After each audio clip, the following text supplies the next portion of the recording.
Good evening, and welcome back to another weekend live edition of Maddie's Rap with author and storyteller Matt D. Talford. For those of you that are watching this video on demand, if you are new to my channel, welcome. Thank you for finding the title and the thumbnail interesting enough to want to click on the video and see what we're talking about here tonight. And, for my returning subscribers, y'all know how I feel about y'all family. Welcome back, welcome back, welcome back. We're going to be getting started here momentarily. I do want to apologize to my regulars. I know we had this scheduled for 8:15, but I ran into some technical difficulties with my computer that required a reboot. And after rebooting, I had to get some other stuff up and running. So y'all know how these things are. It's Murphy's Law. You know what they say, Murphy's Law. If something can go wrong, it will. We don't worry about that. We just stay ready for everything, right? Be prepared for everything. What's up, Bernadette? Thank you for joining. Thank you for joining. We're going to be getting started shortly. Again, for those of you that were expecting me to get started at 8:15, I do again extend my apologies. Technical difficulties that required a reboot. What's up, Bella? Thank you for joining. Thank you for joining. So here's what I'm going to do. I'm going to start some music as I always do. And because I was running around behind this computer trying to get this thing up and running, finally I got it running. What's up, Lady Dagger Status? Thank you for being here. I'm going to step away and grab my tea. And then we're just going to talk tonight, y'all. We're going to talk. I don't really have any notes. Y'all see the title, the link between Donald Trump's war and Proverbs 13 and 20. Iran, Israel, the U.S., and whoever else wants to get in, right? So we're going to be talking about that tonight. And I want to take a little bit of a different approach. I mean, first of all, y'all already know by the title. Y'all know what's happening over here at Maddie's Rap. We're going to drop a scripture in there and show you the relevance. Since 2022, I've been on the quest to illustrate to anybody that'll watch or listen that the Bible and the ancient texts from which it was derived, including those that were not included in the canon, have always been spiritual. They've never been religious, okay? They were hijacked by the religious establishment and rebranded and refashioned into the doctrine of control. But here we are in the season of wresting that power back, all right? We're taking our power back, family. We're using the scriptures the way they were intended to be used originally, all right? Not to control, but to free your mind. So let me step away. I'm going to throw on some reggae, some royalty-free reggae music for you all. I'm tempted to play that. What? Dun, dun, dun, dun, dun. What is it good for? Absolutely. Say it again, y'all. But I'm going to leave that off because I don't want to hear from the copyright police. So I'm going to throw some royalty-free, copyright-free, copyright-less music and reggae music, and we're going to get started, y'all. You're watching Maddie's Rap with author and storyteller Matt D. Talford.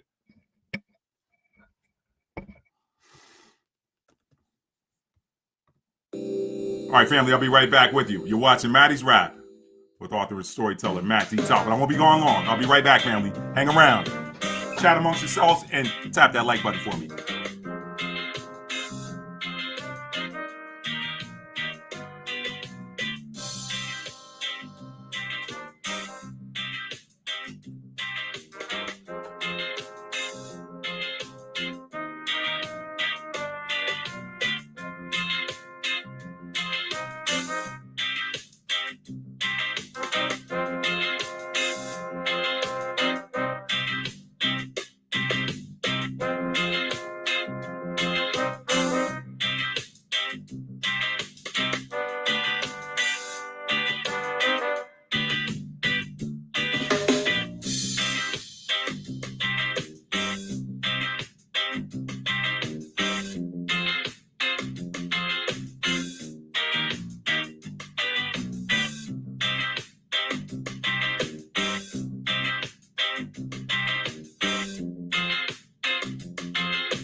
All right, y'all. We're taking it on down. We're taking it on down, family.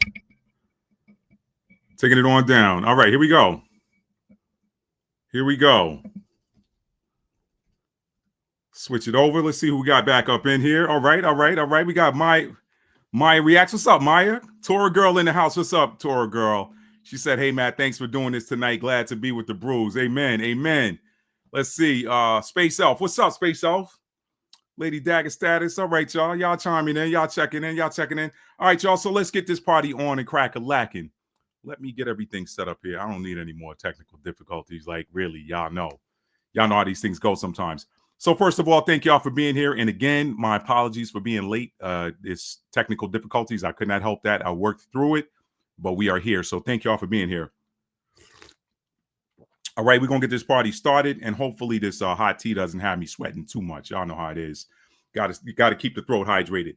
So the link between Donald Trump's war and Proverbs 13 and 20, Iran, Israel, U.S., and whoever else wants to get in. What's up, BE Royalty? Thank you for what's up, Licious Booty? I don't know why that name always makes me smile. What is up, Licious Booty 07? Yeah, y'all check on in, man. Y'all check in. Listen, I want to get this thing started tonight, and y'all, I want to keep this very informal. I didn't want this to be like a typical type of Maddie's Rap Live where we're doing a lesson breakdown and that sort of thing. I wanted to keep this real formal, but y'all see in the title, I got a scripture in there, and I'm going to jump right out the gate and share with you guys why I chose that particular passage of scripture with regards to what's going on. There's a lot going on. Y'all know the news. Y'all have heard it. Anybody that's got any ears, or you watch the internet, or God forbid you're still watching the mainstream media. But, if you do, you do you. I'm going to do me. So I ain't mad at you for doing you. By the way, if you just chime in there, y'all tap that like button for me. It's going to let more people know that we're live and broadcasting tonight on this topic that everybody's talking about. Is trending right now. The link between, well, it ain't the link between Donald Trump. We know what Donald Trump did, y'all. He went and ordered airstrikes against nuclear sites in Iran. And we're going to be talking about what the potential fallout of that is. And I want to take a different approach again. I've listened to a lot of talking heads over the last 24 hours. And I want to kind of take a little bit of a different approach, which y'all already know. Y'all gonna get a different spin on things when you come over here anyway.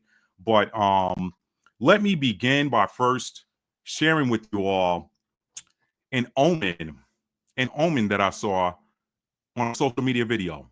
I saw this video on TikTok, and it looks like the network is starting to trip a little bit. Let me let it go, do what it does, and then I'm gonna come right back in.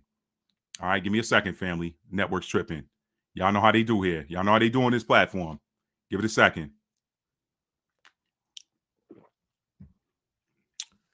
It's down to one bar. It looks like it's building back up. Hopefully, y'all going out and getting some of that sun. I know that the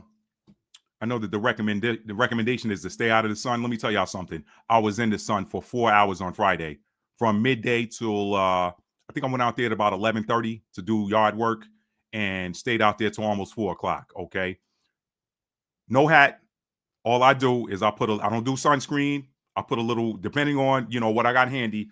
I'll either do some shea butter or some olive oil, face, any exposed skin, and boom, I'm out there. Boom, I'm out there after that. Matt, why don't you use sunscreen? Why don't you use SPF? Blah blah blah blah blah blah blah.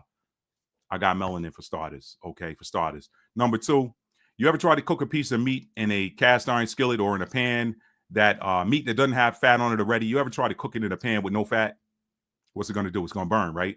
But you put some fat in that pan, that meat's going to cook, but it's not going to burn. There you go. So that's why I've been doing this, y'all, for the last 2 summers, maybe. Or did I start doing it last summer? I don't know.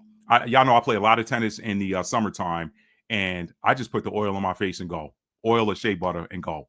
And I have not had any problems with sunburn. So y'all get some of that cosmic knowledge that's coming down right now. Don't be afraid of it. Don't let the media make you afraid. Now, obviously, there's some people that don't need to be exposed to the sun.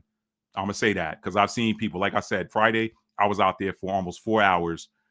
I got cleaned up after doing the yard, went to the office and saw a girl, Caucasian, blonde girl. She's coming in, she works in the building. She's just going back and forth, just carrying some things from one office to her. I mean, carrying some things from the office to the car.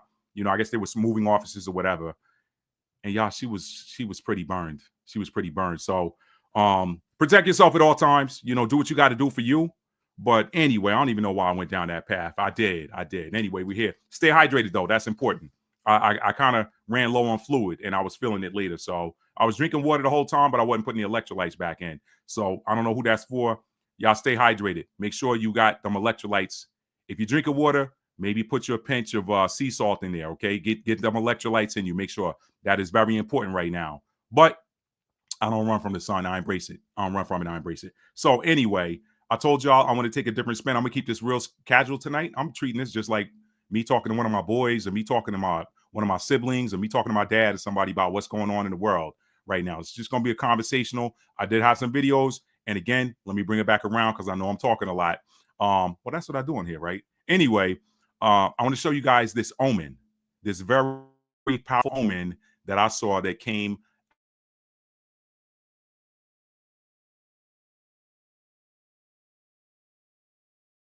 out. And then I'm going to talk about a similar omen in 70 AD. Here they go, tripping with the network again, y'all. See? Let me do something, y'all. Let me do something. Hang on. I don't know if it's me or if it's them. So this is the second time. This is the second time I wanted to talk about that omen, and my network started hiccuping. I'm going to push through with it anyway. Let me read some comments, y'all. Let me read some comments real quick. Let's see. Shea butter has sun protection. I didn't even know that. Thank you, Bernadette. I did not even know that. Lady Dagger Status said, I just had some sunburn yesterday. I never burn, but I have to make some carrot oil. That's all I use for sun. Hey, Lady Dagger Status, let me say this too. And I just said it. If you try to cook a piece of meat that doesn't have fat in it in a pan, it's going to burn, right? So the thing I've noticed is with our skin, you have to moisturize it. You have to make sure you're oiled up, greased up, buttered up, whatever.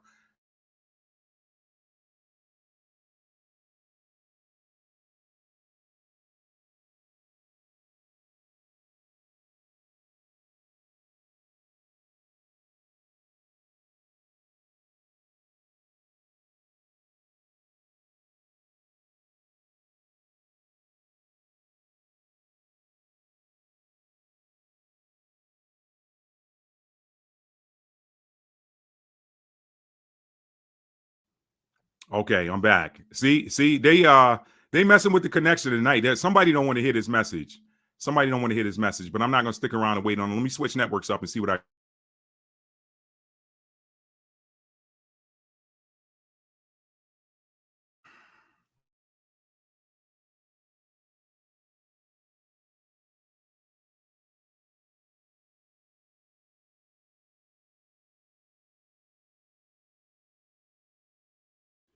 I know what's going on. I haven't had an issue like this in months, y'all.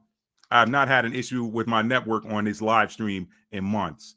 Somebody somewhere, some technocrat don't want this message to go out tonight, but it's going out. Y'all, they really tripping. They are really tripping. Let me let the bars fill back up, y'all. Let me let the bars fill back up. Y'all see what's happening, right? They don't want to hear this one. They do not want to hear this one. Y'all know what's going on. Y'all know who runs these platforms. Y'all know what's going on. Let me let my bars fill up, y'all. Let me let them fill up. Give me a minute. Give me a minute. We're going to work through it. We're going to work through it. This would be a good time for y'all to tap into that. This would be a good time for y'all to tap into that divine power, and y'all send them vibes this way to keep this network up and running. It'd be a good time to do it. Y'all got it. All you got to do is intent. Intent is powerful. All I need is about 5 of y'all to intend, 5, 10, 7, 8, 3 of y'all, whatever, to intend for this network to maintain its stability. That's all I need, and it's gonna do it. Y'all, we gonna. I don't just come on here and talk this stuff, y'all. This stuff is real. I've seen it. I have seen it. I could share a Reiki story with y'all, a Reiki testimonial with y'all, but I'm not gonna do that. I'm gonna save that for another day. That's not for this video. All right, that's not for this video. But I can share that for y'all. Blew my mind. Blew my mind. All right. So we're back. We're back. It looks like the network is stabilized. Thank y'all. Thank y'all so much. All of y'all that's sending them vibes, all of y'all that's sending them intents for this network to stay online. Thank you. I appreciate y'all. I appreciate the help. All right. Thank you. Now, let me get back to this omen. They don't want this omen to go out, y'all, but I'm going to put the video up. I'm going to put this video up. Let me just explain something. There are two very powerful spiritual, what's the word I'm looking for? Birds. Let me just call it what they are. They're birds, okay? When these birds show up, they are messengers from the spirit realm. Everybody in the spiritual community understands that when you see a raven or a crow, and that's not even talking about my favorite spirit bird, the hawk. That's something different. That's my number one favorite spirit bird. Everybody's got a favorite spirit animal. My favorite spirit bird is the hawk. But when you see that black crow or that black raven show up, they're messengers. Now, with that being said, let me show y'all this first video. Thank y'all for being here tonight. Thank y'all for being here tonight. B Royalty said, trying to block the truth. You already know. You already know. Bella said they can't mess with it. Yup. Let's put it up here, y'all. First video.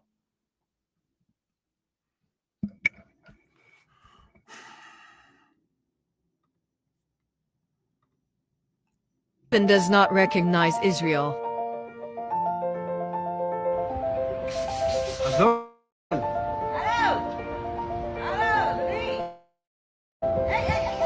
אנרכיסט, הלו.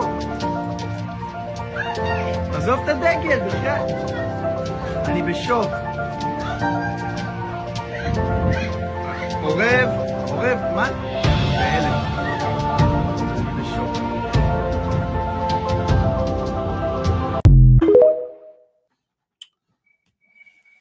All right, y'all saw it. Y'all saw it. Y'all saw it. Y'all also saw them take that network down. I saw the network drop down to 1 bar. I'm going to show that again. Y'all, listen.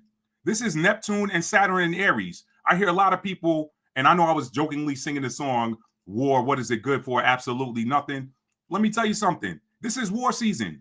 Y'all have to understand that what the book of Ecclesiastes says. There's a time for war and a time for peace. This is obviously the time for war. Why? Because 2 of those outer planets have moved into the sign of war. Neptune, we're going to talk about that tonight. Neptune, which is the planetary ruler of that 12th house bridge. The 12th house bridge bridges the physical with the spiritual, the natural with the supernatural. Neptune. Neptune also likes to play tricks on you when you're in low vibrational energy. This is why I always tell y'all, keep your vibrations high, right? So Neptune, and then Saturn, the ruler of karma, has moved into the sign of Aries. Now, each of these planets is going to move out and move back into Pisces, and then they're going to go back into Aries in about 8 months from now, February. So y'all think it's rough right now. It's going to cool off for a minute. But baby, let me tell you something. When them 2 planets meet up at 0 degrees of Aries in February, all heaven gonna break loose for somebody, and all hell gonna break loose for somebody else. So let me play this video again, because they try to take it down. Y'all watch it again. Watch, pay attention what's happening. Even a raven does not recognize Israel. עזוב את הדגל. עורב. אנרכיסט, הלו. עזוב את הדגל בכלל. אני בשוק. עורב, מה? בהלם. בשוק.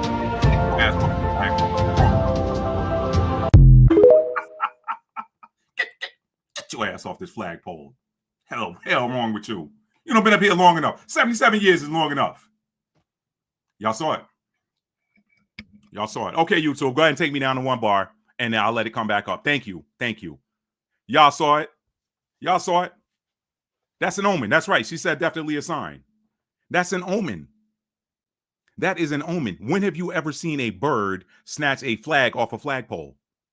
Now, let me tell you what that parallels.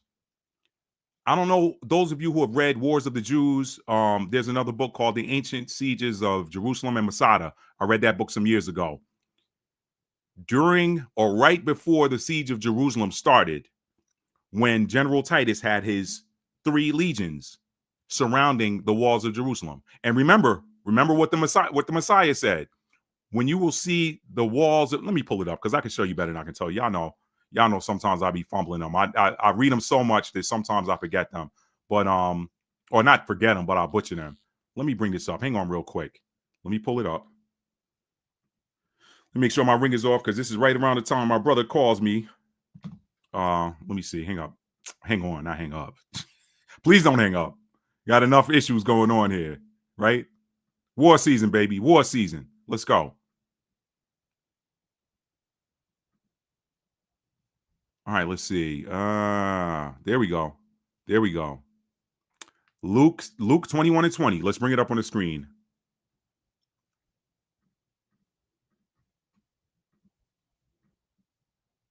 All right, here we go. Luke 21 and 20. And when you shall see Jerusalem compassed with armies, let me say that again. Compassed means circled, surrounded. And this is the King James Version. For those of y'all that don't know, that's the primary version that I read here. And when you shall see Jerusalem compassed with armies, then know that the desolation thereof is nigh. That's Luke 21 and 20. Okay. All right. Now, let me explain something.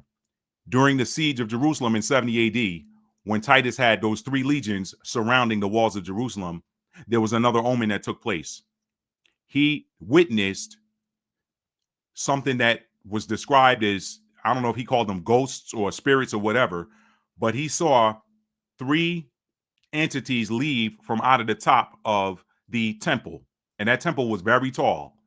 He watched from the outside. He saw those 3 beings, if you will, spirits, if you will, leave from the top of the temple, and he heard the sound of rushing. It was like wind and horses. Y'all, I was looking for that reference in the Wars of the Jews, but that's a huge book. So that I'm gonna have to take my time with that. I read it, but I didn't bookmark it. So I'm gonna have to take my time, find that, and maybe put that out in a separate video or in a community post or something like that. But that was an omen. What happened after that? That represented to me that the angels that were protecting the city and protecting the temple said, "No, it's time to go." Now, when you read that narrative and you look at all the wickedness that was going on in the land of Judea at the time, or in the land of Judea, however you want to call it, at the time, I've told it there was just too much. I told y'all that land over there, that land is sacred. That land, I'm not saying that land all over the earth isn't special, but there's something about that place right there. There's a lot of history tied to it. There's a lot of people that want to say that ain't the land, and I'm not here to argue with them because guess what? In this season, you can believe what you want to believe. We're all about to find out in short order. If you here, you got galactic Super Bowl tickets. Y'all know how hard it is to get tickets to the Super Bowl. If you here right now in this time, consider yourself blessed. These are galactic Super Bowl tickets. And that in and of itself is a reason to stay high vibrational and not worry. If you're doing the right thing, if you stay in high vibrational, if you know you live in your life in proper alignment with the laws of the universe and the laws of nature, divine law. I hear a lot of people saying, keep the laws and statutes of Most High commandments. That gives religion. That gives religion. That gives somebody outside of you telling you how to live your life. When in Scripture, he said, "I'll write my law in your inward parts, and every man's going to know me from the least to the greatest." He said, "No more will any man have to tell his neighbor or his brother, know the Lord, because you'll all know me from the least to the greatest." That was done. There's another video reference I have to find for you all, but it was Pam Gregory, one of my favorite astrologers. She was having a conversation with someone. Someone brought her onto their podcast, and she was explaining how scientists have found that there is, I forget what she was talking about, y'all, but it had something to do with some frequency. But she said like your aura and your frequency from your heart chakra is not just ethereal and energetic. She said they found that there's actually a physical signature inside the heart. I don't know how they found that. Maybe it was a post-mortem autopsy or whatever. Post-mortem and autopsy, that's being redundant. It's the same thing. But anyway, maybe they found it during a post-mortem or whatever. But yeah, the scientists have found that there's something that is actually written on the heart. Now, remember that passage of scripture in Revelation where he says, those that have the 144,000 that have the name of God sealed in their foreheads. Sealed in their foreheads. What's in your forehead? Your pineal gland. So nobody can take that away from you. Nobody can go and write. This is why I've been saying, y'all, nobody can write themselves into a contract that is written in the heavens that doesn't have your name on it. Nobody can. That's why I don't, you never hear me get into people talking about destiny swapping. You can try, but you cannot have something that is sealed for somebody else. You can't.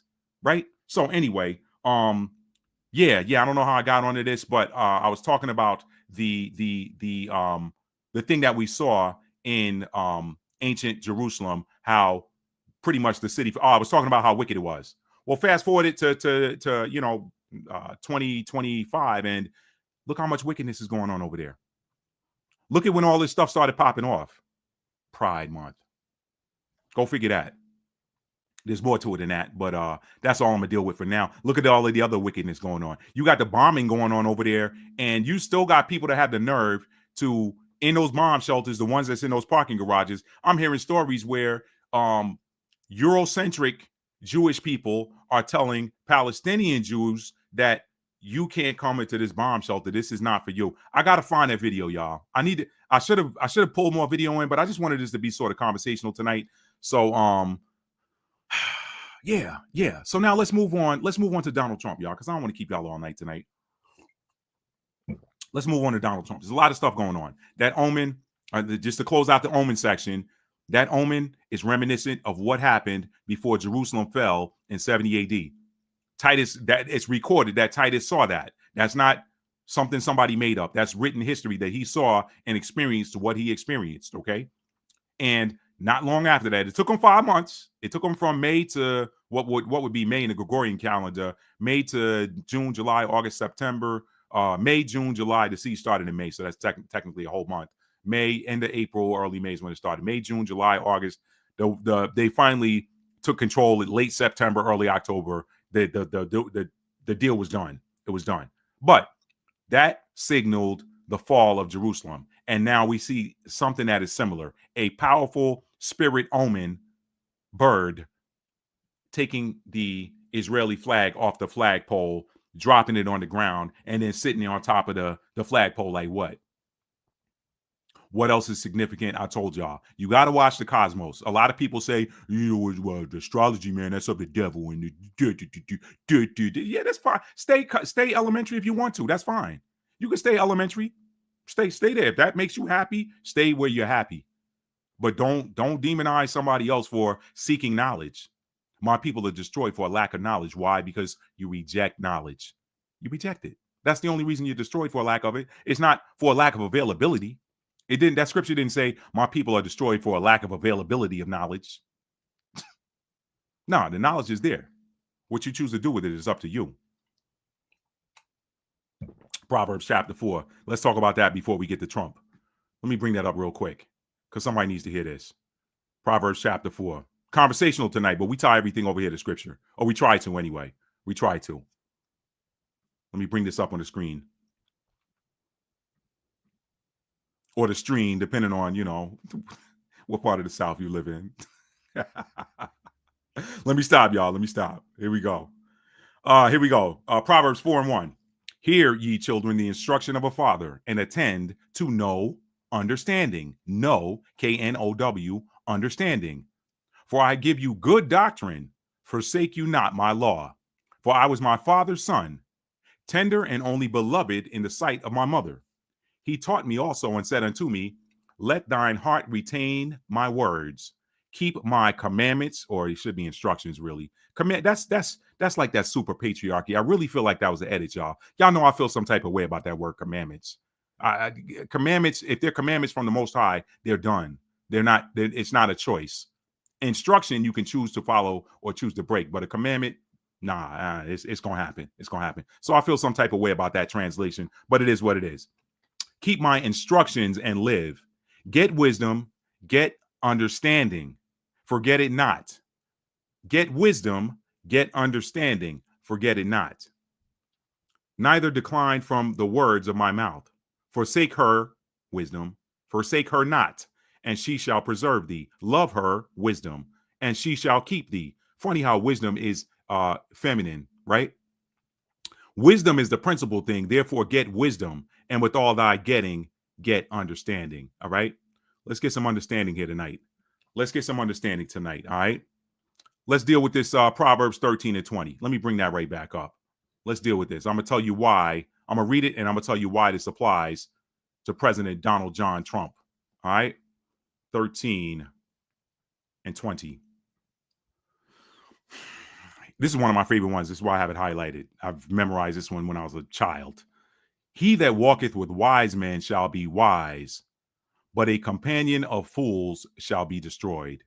Now, let me leave that on the screen for a minute, y'all, because y'all, I didn't early on when I first heard of it, I did not believe in this thing called the Mandela effect. I didn't.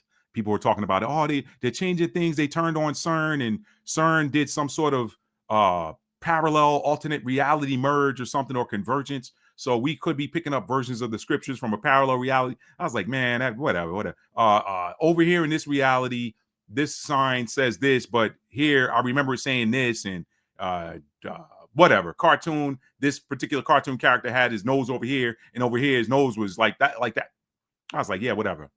But I'm starting to wonder now, y'all, because I remember from being a child and reading the scripture that it read, he that walketh with wise men shall be wise, but the companion of fools shall inherit destruction.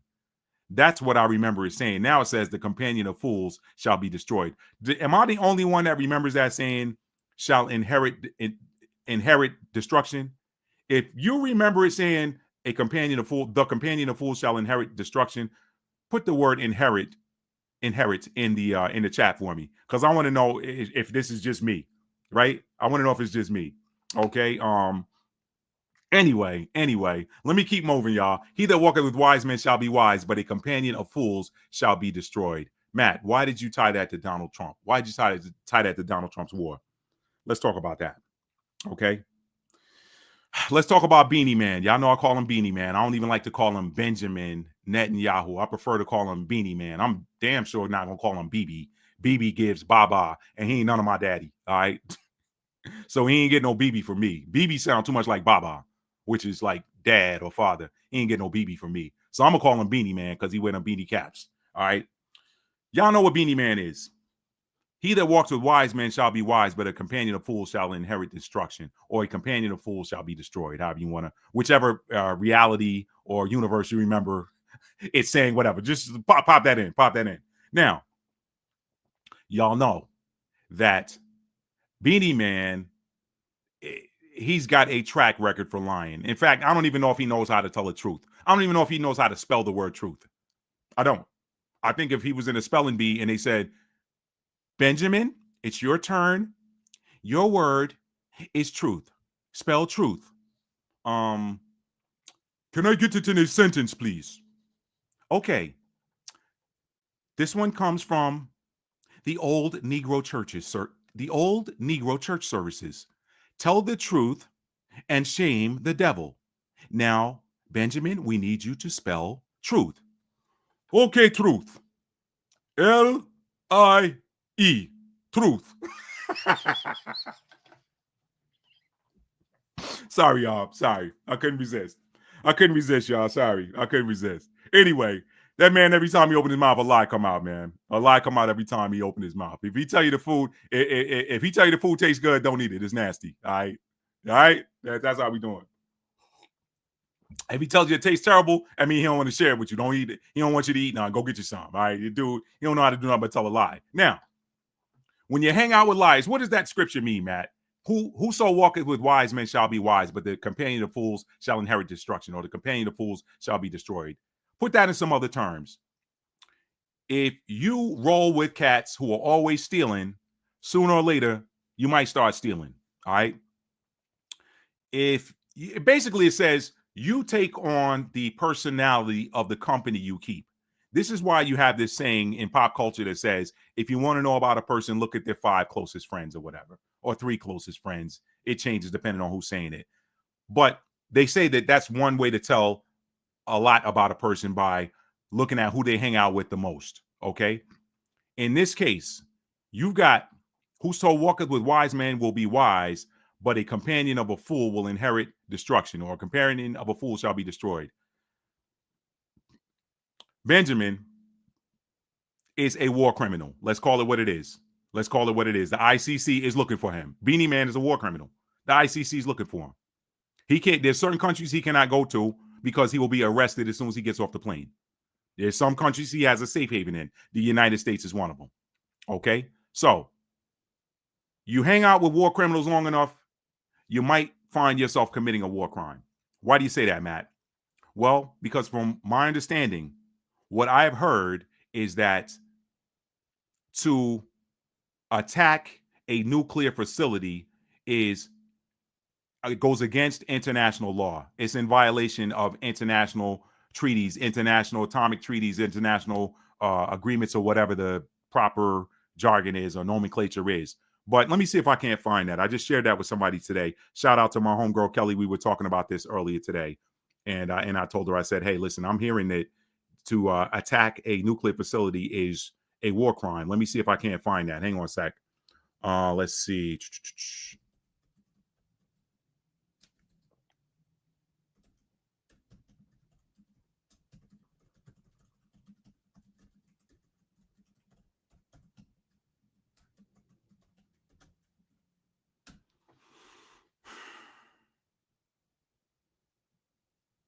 Okay.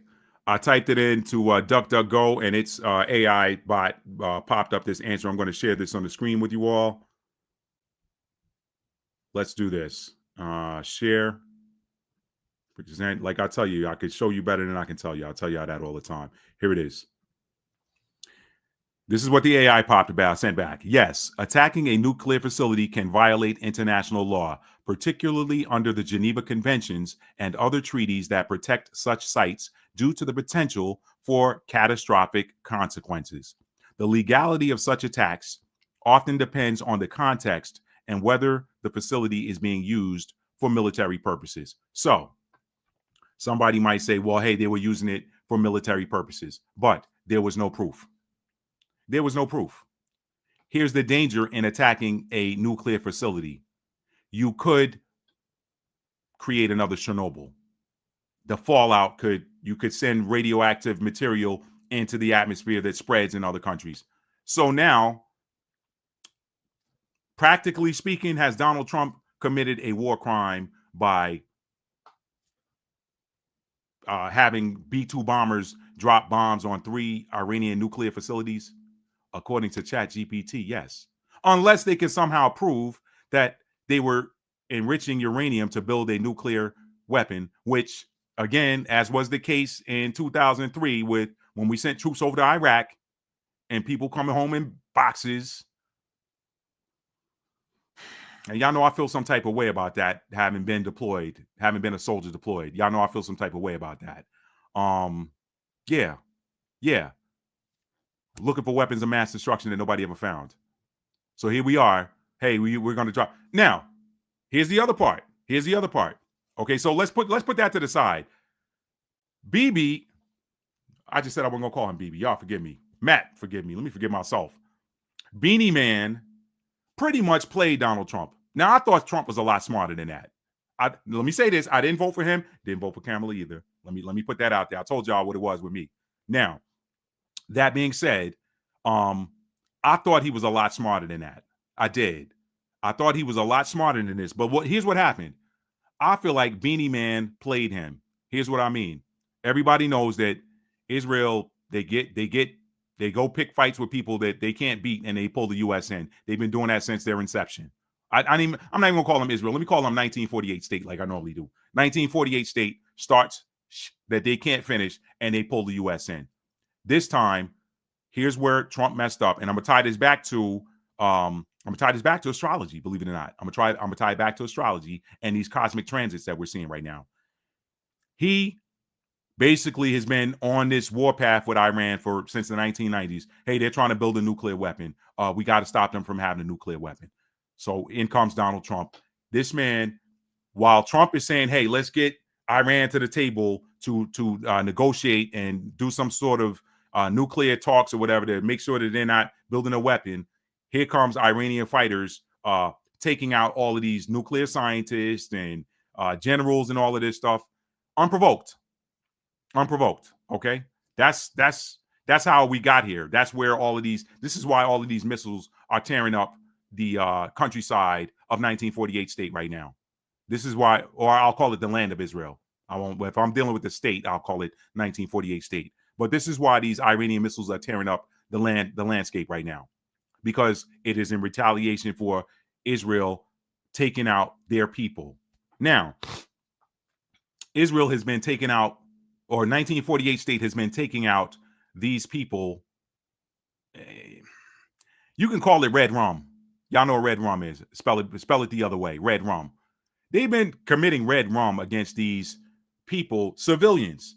So you say, hey, you know what? We're gonna go out here and we know where these people are. We're gonna take out this nuclear scientist. That nuclear scientist is a civilian. You might say, well, he works for the military, whatever. He's a civilian with a family. He's a civilian with a family. Y'all get soldiers who are captured and you screaming for soldiers who are operating in a military fashion inside of Gaza who get captured, and you're like, we want our soldiers back. Okay? We want our soldiers back.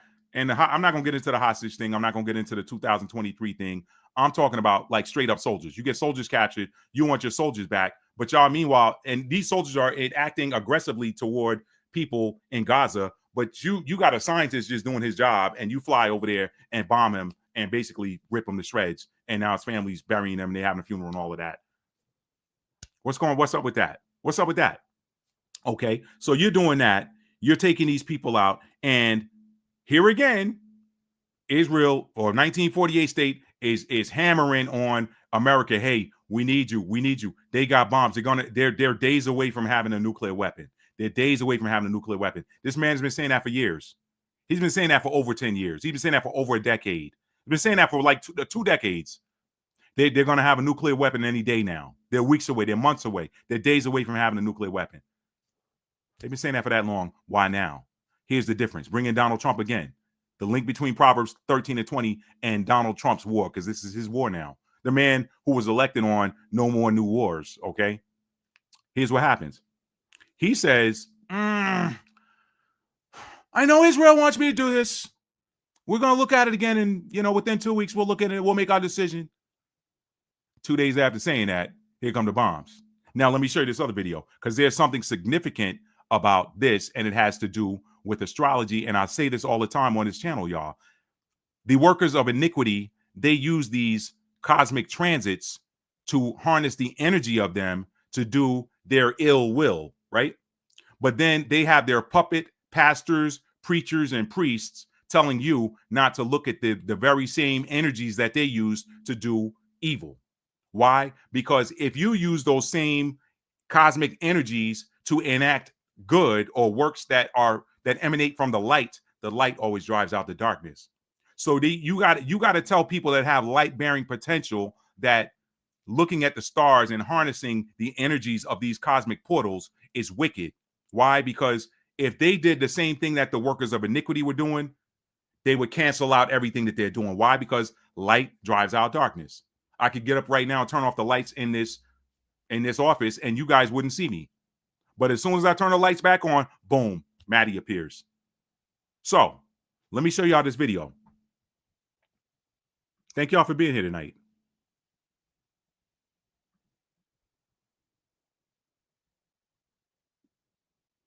Where's mom? Oh, you know what? That's not the one. This is it. Hang on a second.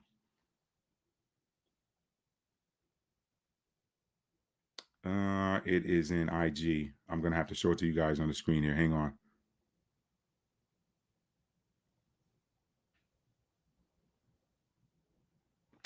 This will be from my phone because I don't have this one on the. Let's turn this on, and let's make sure my volume's turned all the way up. And I'll show this to you. This is crazy. The summer solstice is on Friday, okay? The longest day of the year. You know, in the past, in ancient times, there used to be festivals and people would harvest food and they would drink and stay up. And, you know, it's like kind of this beautiful thing. But occult groups and elite societies often view solstices as energetic portals. For example, the Nazi SS leaders conducted solstice ceremonies tied to ancient Germanic paganism. And some conspiracy theorists suggest that certain military actions or symbolic events are intentionally aligned with solstices. Yeah, there might be something to this. Listen to this. There have been, historically, major war events that have happened on the summer solstice. Operation Barbarossa, June 22nd, 1941, Nazi Germany's surprise invasion of the Soviet Union during World War II. Battle of the Waterloo, the aftermath, June 18th, also the summer solstice, 1815. Iranian protests in 2009, June 20th, summer solstice. Last summer solstice, June 20th, Israel's military killed Hezbollah commander. No. Yes! Here's what ChatGPT just said. Okay, let's hear it. It says, you're not wrong to suspect something here. When you zoom in on June 20th to 22nd, there is a disproportionate cluster of major geopolitical events. Whether it's strategic, symbolic, or both, this timing keeps showing up. Okay, thank you. So again, y'all see? Now I have not figured out yet what the power of the summer solstice is or why they choose to do these events on the summer solstice. Y'all know twice a month I tell you guys, here's what you want to be doing during the new moon, and here's what you want to be doing during the full moon based on your own personal natal chart. Why? Because that is for self-improvement. It is for self-improvement. It has nothing to do with a surprise attacking anybody or anything like that. But yet these people, I told y'all, they keep astrologers handy, and they know, hey, listen, this is an optimal time to attack. This is not an optimal time to attack, okay? But I'm going to come back to what I said earlier. Neptune and Saturn, the planet of karma, and the planet of the planetary ruler of the 12th house bridge are in the sign of Aries. Aries is the sign of war. It's the sign of war. You're going to have war. People be saying war, what is it good for? Absolutely nothing. Obviously, it's good for something. Otherwise, there wouldn't be a constellation of war. There wouldn't be one. I mean, listen, when you got people doing wicked things, sometimes war is the only thing that's going to get them out of there. So now let's bring that back around. This was planned. What did he do? A couple days before the solstice, he said, give it 2 weeks. We'll give it 2 weeks. We'll look at it again. We'll look at it. We're going to look at it in 2 weeks. We'll make our decision then. He already knew he was going to attack on the solstice. So now, here's where Donald Trump has royally himself, okay? Here's where he's himself. He has now put himself in a position that is akin to, I don't know if those of you watching right now are old enough to remember the movie, The Boy Who Cried Wolf. Hey, wolf. Everybody goes out there looking to protect, to save the boy's life. They go out there looking for a wolf to kill. There's no wolf. Little boys, hee, hee, hee, hee. Second time, hey, wolf, wolf, wolf. They go out there, no wolf. Okay. Third time, wolf, wolf. They're like, oh, that's that little boy playing. But this time, there really is a wolf out there, and the boy's gone. He's done. The wolf gets him. Now, you have pretty much set the Iranians up twice. Not once, but twice. The first time you did it, in collaboration with Beanie Man, you take out some generals and you take out some nuclear scientists, okay? You don't do it. The Iranians do it. I'm sorry, the Israelis do it. 1948 state does it. Now, here again, most recently, you've done this again. We'll give us a couple of weeks. We'll look at it. We'll make our decision within a couple of weeks. And then boom. You go and drop some bombs that, from what I'm hearing, weren't all that effective. Some of the reports I've heard is that they didn't really do the extent of damage that they had hoped for. So I don't know. But now you have attacked a sovereign country that did not provoke you. They haven't done anything to the U.S. So what did you do? In effect, you allowed Beanie Man to play you. Here's how Beanie Man played him. Beanie Man has basically used him to bring the U.S. into these conflicts where, I mean, it's pretty obvious. He's played him by saying, hey, this is how we can do this or whatever. But here's what Beanie Man played him. Here's what I'm trying to say, y'all. Beanie Man is trying to stay his butt out of International Criminal Court or the ICJ or whatever they call that thing. He's trying to stay out of that. What's the best way to do it? To trick an American president into doing the same thing that you did, something that is considered an international war crime. So now you have a vested interest in protecting each other. Trump got played. He who walks with wise men will be wise, but the companion of a fool will be destroyed. So now, and to be honest with you, because when the news hit, and my brother, he loves telling me, I tell him all the time, I don't care about what's going on in CNN, but I got a brother who always calls me up and tells me whatever the hot trending thing is. And I'm like, all right, let me listen to it. Anyway, when he tells me this, I'm looking at it. He says, Matt, what do you think? I said to him, I said, you know what? Donald Trump is in a pickle either way. He's damned if he does do something. He's damned if he doesn't. Why? Because the people that run him, the people that helped him get into office, want exactly what he just did. Now, I don't think he really wanted to do it, but who knows? Who knows? Who knows? I'm going to say if he didn't want to do it, it was one of those things where if you didn't do it, you got to deal with them. But if you do it, you got to deal with the Iranians. And now what's he saying? Okay, we made our statement. Our bombers are home safely. Now, we're looking for peaceful. Let's go and negotiate. Who's going to listen to you now? You don't lie to him twice. He who walks with a liar will become a liar.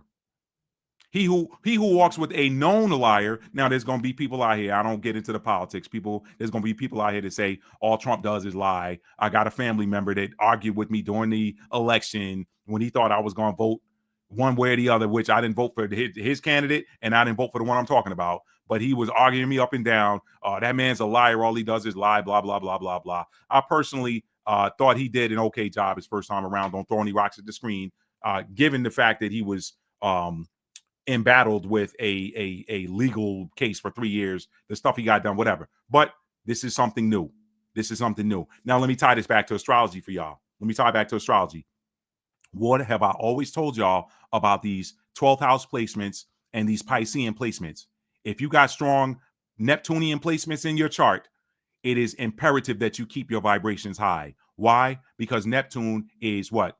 The ruler of the sea. It's water, okay? What do we know about the sea? What do we know about the ocean?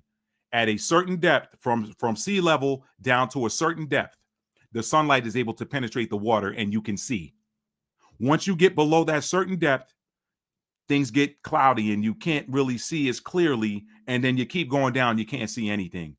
That is how the energy is of Neptunian placements, whether you have 12th house placements or you've got Piscean placements in your chart. Okay. That's the same energy. So the depth of the water that you're in is directly tied to your vibrational frequency. When you're high vibrational, you see clearly. When you're low vibrational, you see a delusion. So here's what is happening with Neptune being in the sign of Aries, conjoined with the planet of karma, Saturn. Saturn is coming to pay the bills. Saturn is coming to pay who's owed what. Saturn is bringing karma with her. I've been telling y'all for the last year, okay, that we're in a season now where karma is instant. Karma's not waiting anymore. Karma's not waiting a year, 2 years, 5 years, 10 years to pay you back. It's instant because we at the flip of an age. So everything that goes with the age of Pisces has got to get closed out. The books have got to get closed out. So any karma that you're building up right now is getting paid instantly, whether positive or I don't call it negative. I call it a lesson. Whether you're getting a blessing or whether you're getting a lesson, it's coming due automatically. Right? So I believe that if you look at the low vibrational energy that perhaps surrounded Donald Trump's decision, fear perhaps, what are they going to do? What is AIPAC going to do to me if I don't do something? Or B, What could happen if I do something? Fear. Let me do this. When you're in a low vibration, fear is a low vibration. Worry is a low vibration. When you're dealing with Neptune, Neptune is going to get you. Neptune loves it when you are in low vibrational energy because it can play a trick on you. Neptune is the planet of delusions. This is why some of these Pisces, they're like some of the high vibrational ones. You're like, wow, man, what a great dream that you brought into reality. And then the ones that are low vibrational Pisces, you're like, how much more delusional can you get? I'm afraid to ask. Everything is tied. This is all energy, y'all. Astrology is a study of energy. They don't tell you that. It's a study of energy in motion, emotion. Each one of those planets deals with something. Each one of those planetary houses, each one of those astrological houses deals with something that has to deal with energy. Your energy personally, the energy of a country, the energy of the earth. Everybody's got a birth chart. Everything has a birth chart. Okay? This cup has a natal chart. This cup came off the production line and on some date, at some time, in some month, in some year. Okay? You can run a natal chart against anything. If some of y'all ran natal charts against your relationships, you might find some stuff that would basically prove, you know what, this supports everything that I'm seeing in this situation. So I believe Donald Trump was showing a strong delusion, and but you know what, y'all, it ultimately had to happen. It ultimately had to happen. So what am I saying here? The link between Donald Trump's war and Proverbs 13 and 20, whoso walketh with wise men will be wise, but the companion of fools will inherit destruction. This man, Donald Trump, has just handcuffed himself to a man that's going down. There's no coming back from this. I don't know what Beanie Man thinks, what grand delusion he has in his head for what he's going to do with that nation, but he's basically trying to stay out of jail, and he just played Donald Trump by getting him labeled as now someone who has committed a war crime. You first of all, you attacked a country that did you initiated an unprovoked attack against a country on the word that, hey, they're this close to getting a nuclear weapon and Iran cannot have a nuclear weapon. Yo, let me tell y'all the law of the street real quick. I'm gonna tell y'all the law of the street because this is gonna put it in perspective for you. And this is the little bit of Libra in me. And this is something I shared with my homegirl in that conversation we were having about this morning. On the one hand, I'm gonna keep it real Libra for y'all. I'm a Capricorn sun, but I'm a Libra rising. So I try to balance everything. I'm gonna keep this real Libra for y'all.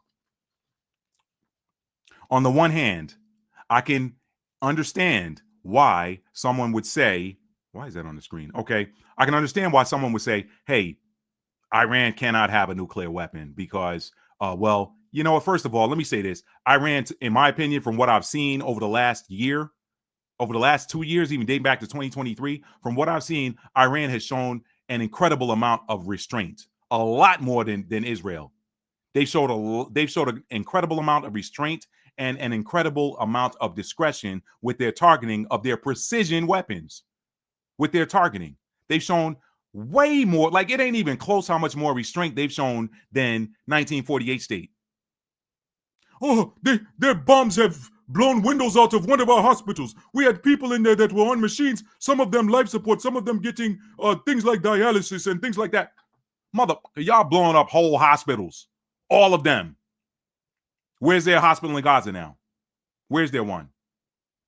You crying foul because you had part of the facade of a hospital blown up because you got military facilities or installations in civilian areas. The same thing you were accusing Hamas of.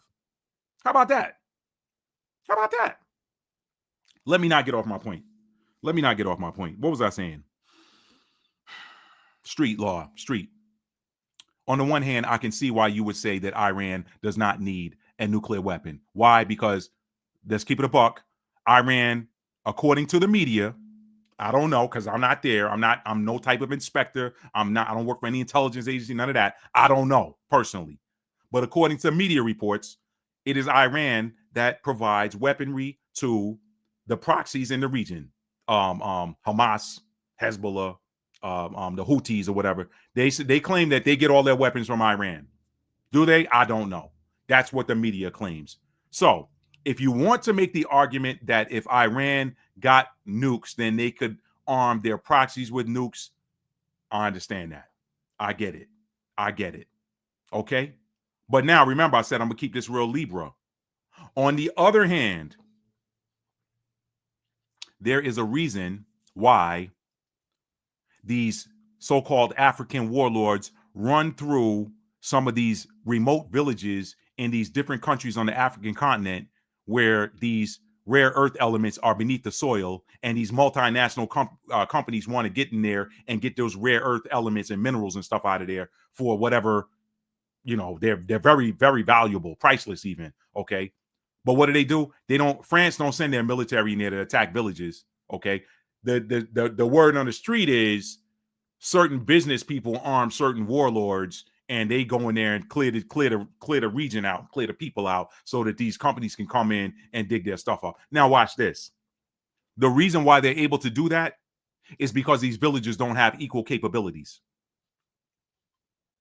It's because these villagers don't have equal capabilities. This is why you have here in these United States, I don't know what country you're watching me from. This is why in these United States, so many people clamor so hard for the Second Amendment. They're like, we will fight before you repeal the Second Amendment and come in here and take my stuff. That's the word on the street here in America. You know why? Because when you got equal capability, a man got to respect you. A man got to understand. A man got to then look and say, hey, you know what, man? I could lose my life trying to take his. I could lose my life trying to take his stuff. Now, you put that on a grander scale and look at it, okay?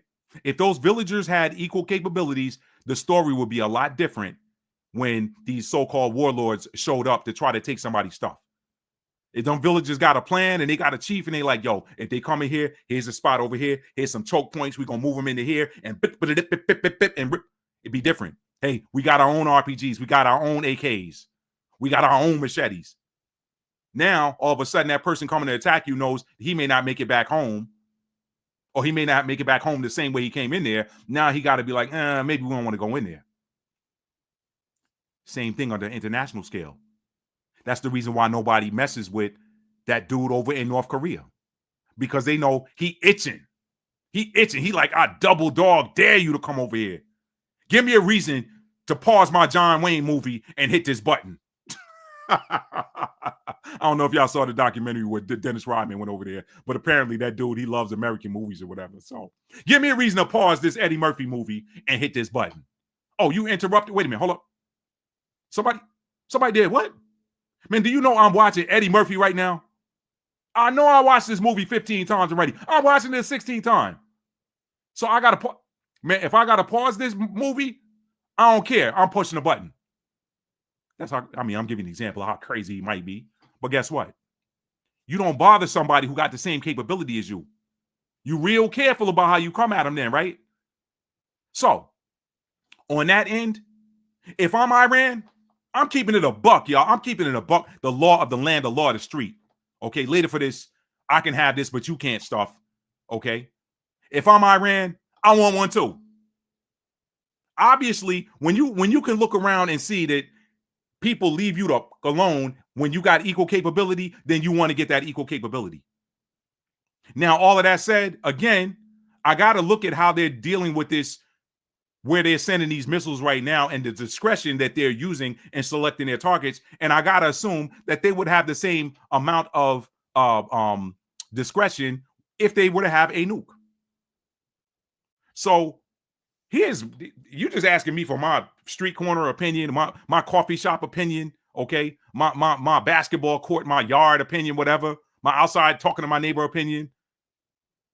Either everybody has them or nobody has them. Oh, that don't sound right, does it? Oh, wait a minute. What? See, our advantage is everybody knows America got them. We ain't too quick to try Putin because he got them. We ain't too quick to try North Korea because they got them. I think India and Pakistan got them, right? But this country over here can't have them. What if they were working on one? Ask me. I give 0 Fs. I'm keeping it 100 with y'all. I give 0 Fs. Why? Obviously, I'm giving y'all the inside the forest view of what's going on right now. But the reason why I don't give an F is because the looking at the forest and not seeing the forest for the trees, but looking at the whole forest, I know what's coming. I know what's coming. I read prophecy. That's all I cover on this channel, y'all. I read prophecy. I know what's coming. What's coming is them over there who are enacting untold, I mean, in immeasurable amounts of violence, and have been since 1948, since they came into power. For 77 years, they've been enacting violence going almost unchecked, including, y'all watch that documentary. It's an Al Jazeera documentary on YouTube called The Day Israel Attacked America. Go watch that. Why weren't they held accountable for that? Let me explain something to y'all. This is Rome 2.0. I've said it before. I'll say it again. In the same token that you had the Western Roman Empire based in Rome and the Eastern Roman Empire based or Byzantine Empire based in Constantinople, which is now Istanbul. Fast forward to today. The Western Roman Empire is in Washington and the Eastern Roman Empire is in Jerusalem. It's the same setup. It's the same setup. This man over here can't beat anybody on a straight up. Yeah, they got a hellified Air Force. Yeah, they got a hellified intelligence network. Yeah, they got a hellified Air Force in there, and as well as their intelligence services. Yeah, they're among the best in the world. Who they get their planes from? Are they manufacturing any planes over there? Right? Now, when you talk about their ground troops, it's real easy to look good when you're going against somebody who fighting you with sticks and stones. Right? What happened when they went up against Hezbollah? What happened? Are they still got troops in the ground in there? I'm gonna sip my tea while I wait on y'all. It's the reason why they call them Israeli Defense Force. They can't do nothing but defend. They can't. Why is it that every time, you know, he was on there wishing a happy birthday, happy birthday to my very good friend Donald Trump. Happy birthday to you, and happy birthday to the United States Army. You guys are friends to Israel. Every time we need something, you guys come and you bring donuts too. Right? What happened every time the U.S. go to war? How many IDF units come to the war to help the United States? How many IDF units were in Afghanistan? How many IDF units were in Iraq? How many IDF units were in Vietnam? Y'all let me know. Y'all let me know.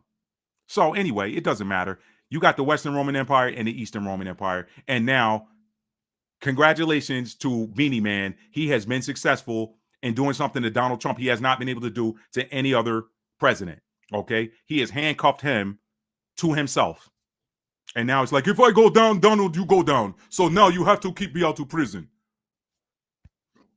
Y'all, my problem with this whole thing, being a veteran, is that we are, and I don't even think, honestly, to be honest with you, I've been listening to a lot of the talking heads too, and I agree with a lot of them.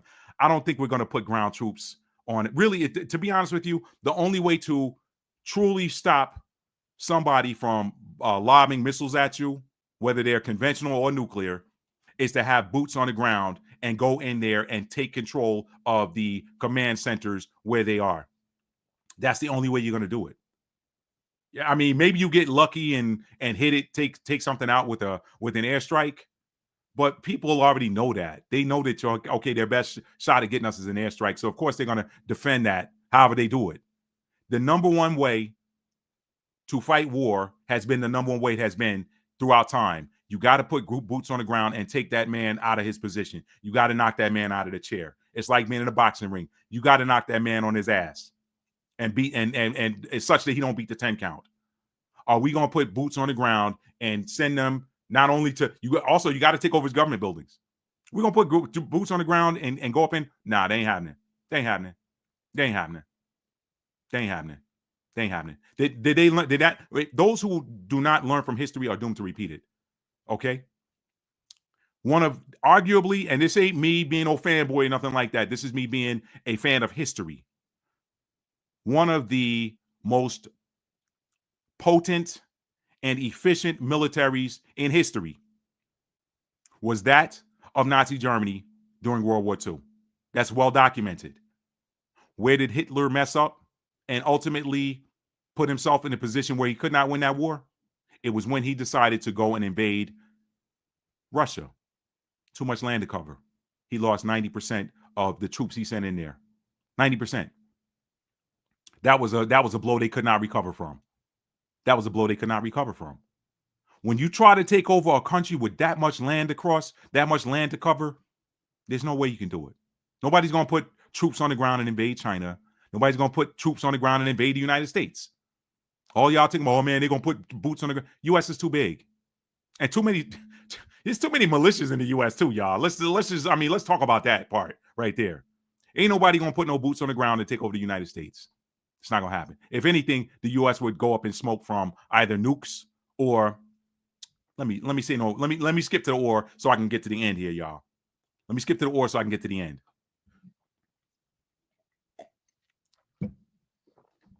I told y'all I did a video on my channel. I'll pull it up. Let me pull my channel up. I did a video last year. Not last year. This was this year. I'm sorry, y'all. These things all run together. Let me pull my channel up real quick. Let me pull my channel. I'm going to show y'all something. Because for those of you who have not seen this, I want you to watch it. There's a reason why no quote-unquote military is going to defeat the U.S. I'm gonna show it to you because I can show you better than I can tell you. Let's go to my channel. Let's go to the live tab, and I'm gonna point it out. I'm just gonna bring this up and point it out. Where is it? Full draft. Give me a second, fam. I'm gonna pull this up. Last week was, if you haven't seen the live I did last week, the darkness is spazzing out right now. Safeguard your energy. Please go watch that because you're seeing now that the darkness is spazzing out. Let's see. Where is it? You know what? I may just have to link it. I don't want to take up too. Who can stand against them? There it is, right there. Let me bring my channel up and share this page so you guys can see it. I'll point to it with the pointer. Right here. Who can stand against them? I'm wearing my BDU jacket here. The real reason Northern Nation will defeat America. Let me mute it. The real reason Northern Nation will defeat America. Isaiah 42:8. As well as other random topics, okay? The real reason Northern Nation will defeat America. Y'all check that out when you get a chance. Let me close that tab and stop sharing. All right? I'll give you a summary right now. This is Rome 2.0. And this is the Most High. That scripture says, it basically paraphrase says, nobody's going to take the Most High's glory. Nobody can. God don't give his glory to anybody. So nobody's going to get the credit for taking down the biggest and baddest on the planet for the longest, for the last 100 years. Let's call it the last 100 years, because prior to that, the U.S. was still a fledgling country or whatever. But y'all ain't got to worry about nobody. I know people talking about, oh, there could be sleeper cells here, whatever. That ain't what's going to take this down. This is coming from the cosmos. This is why I tell y'all, watch what's going to happen in 8 months. 8 months from now, watch what's going to happen. I told y'all right now, you've got the planetary ruler of the 12th house bridge, Neptune, who loves to play tricks on you when you're in low vibrational energy, together with Saturn, the planet of karma, in the sign of Aries. That's war. That is war, and that's also revelations. Aries rules over the first house of appearances. So when certain energies move into Aries, things appear. Things appear. So we're talking about appearances and war right now with karma, the appearance of karma, and Neptune, the ruler of the 12th house bridge. So the appearance of perhaps divine beings. Now, here's what's going to happen. They both are in the same sign, but they're not in the same degree. I've been telling y'all this for months now. 0 degrees of any sign is a degree of ether. It is the only degree that maps to the ether. All of the other degrees map to either fire, air, water, or earth. 0 degrees is the only one that maps to ether. Ether is the all. It's the quantum field. It's the everything. It is the etheric factory. When you send a prayer or a thought up and you want to manifest something, it's produced in the ether and it appears.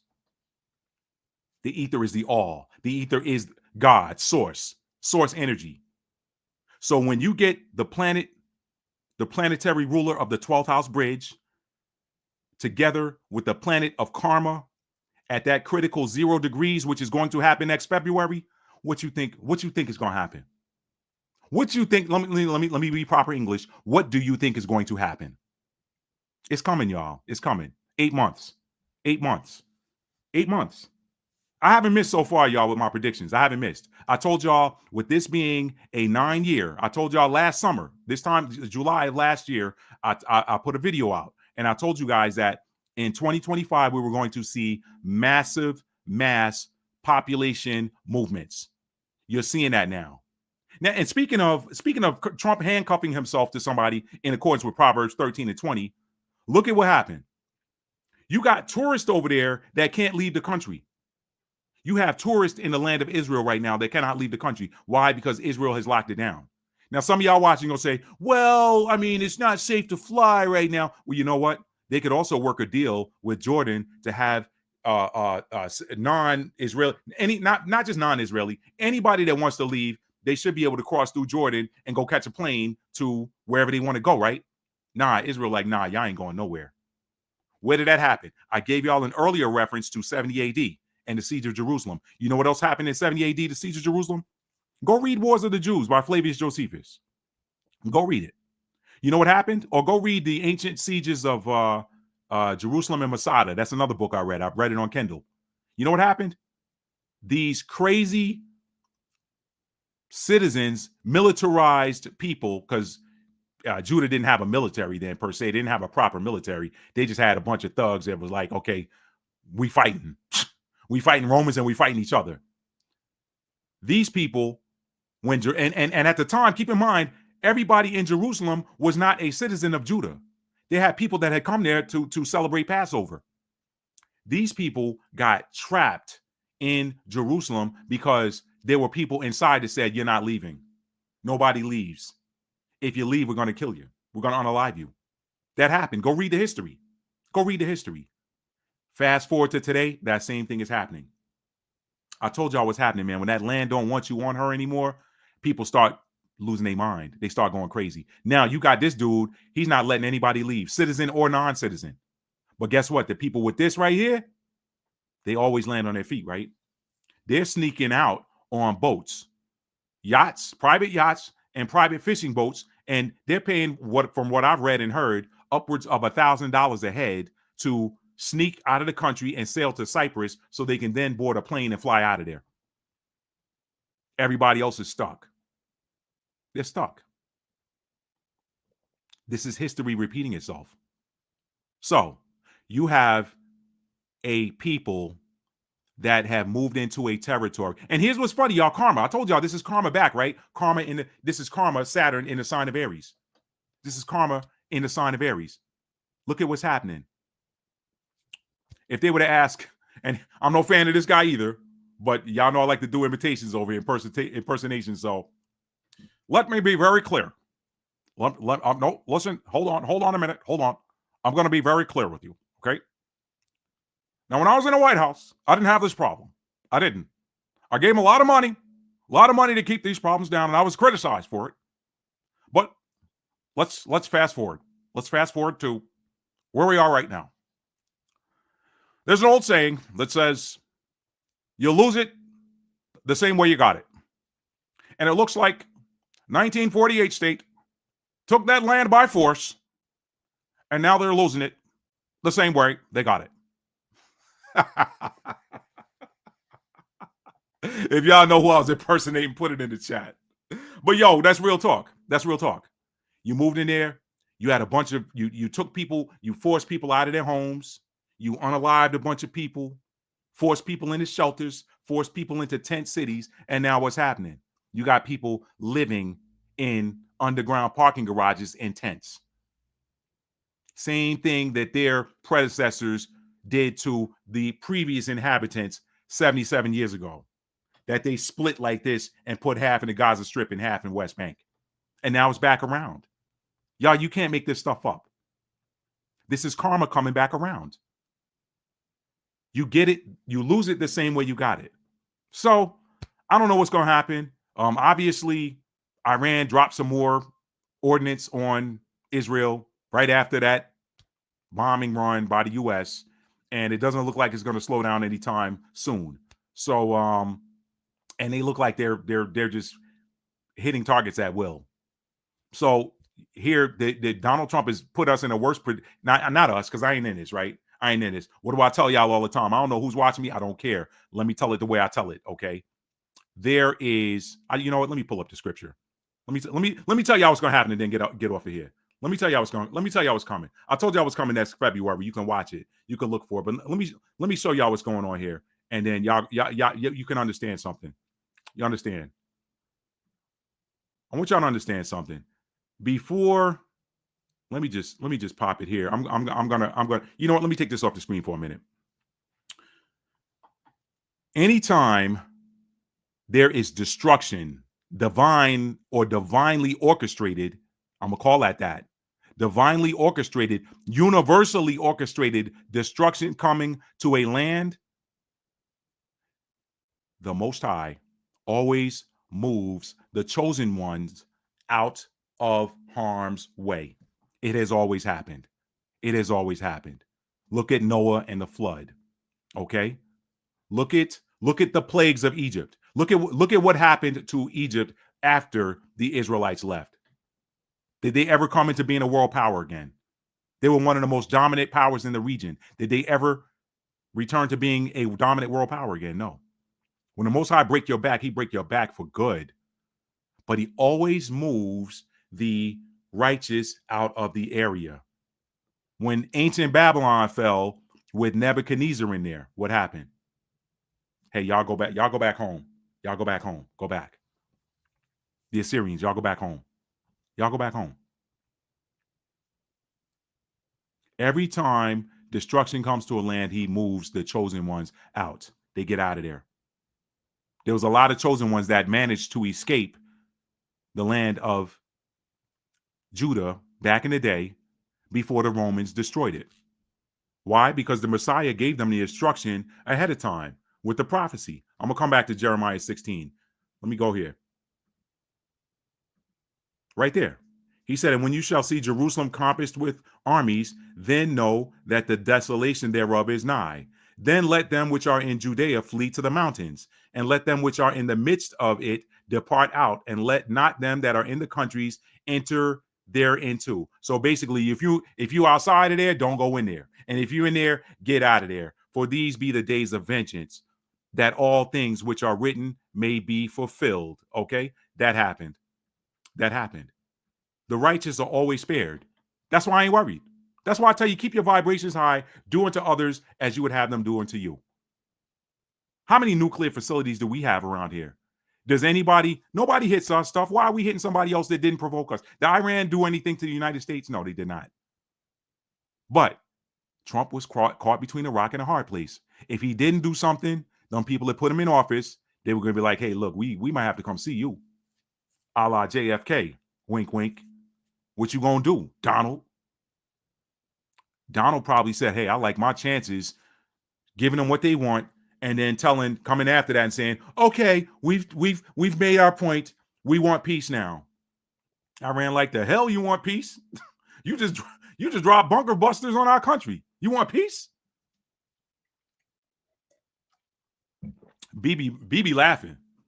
Or Beanie Man laughing. He laughing right now. Anyway, let me show y'all what's coming. And then we're going to get off of here. All right? This is what's coming. This has not been fulfilled yet. Them people that's over there, they're not these people. I don't care. Yeah, listen, if y'all still believe that them people over there are these people, then you drinking the Kool-Aid. Go see if they got an unbothered apartment building that you can move into over there. They ain't letting nobody out of the country. Go over there and stand with them. Go pray with them over there. Go do that. I ain't gonna talk about that couple that bet on the wrong horse. Talking about they wanted to keep Torah and they wanted to convert and all of this. What the Torah say? Don't the Torah say, honor your mother and father, that your days might be long? Do you honor your father by dropping his last name and taking on the name of a rabbi that you never knew until you decided to go through a conversion process? I wish my son would. But I ain't talking about them. That's another story. That's a story for another day. That's a story for another day. Don't even know who you are, running behind somebody. Anyway, Jeremiah 16:14. Therefore, behold, the days come, saith the Most High, that it shall be no more said, the Lord liveth that brought up the children of Israel out of the land of Egypt, but the Lord liveth, that brought up the children of Israel from the land of the north and from all the lands whither he had driven them. And I will bring them again into the land that I gave unto their fathers. That did not happen in 1948. I'm going to show you what happened in 1948 for the new people watching me tonight, because that's in scripture too. I'm going to show you what happened in 1948. That wasn't this. This has not happened yet. Verse 16, behold, I will send for many fishers, saith the Most High, and they shall fish them. And after will I send for many hunters, and they shall hunt them from every mountain and from every hill and out of the holes of the rocks. That sounds like somebody hiding. The first one, that ain't nobody hiding. That's nobody hiding in the first one. Fish don't hide. Animals that are being hunted do. Okay? He said, nah, you can't hide from me. That perfectly contrasts with Amos chapter 9. I've read Amos chapter 9 a number of times on here. This Jeremiah 16 and 16 perfectly contrasts with Amos chapter 9. I'm going to show that one to you. And then I'm going to show you Joel chapter 3. I'm going to show you what's coming. I'm going to show you what's coming.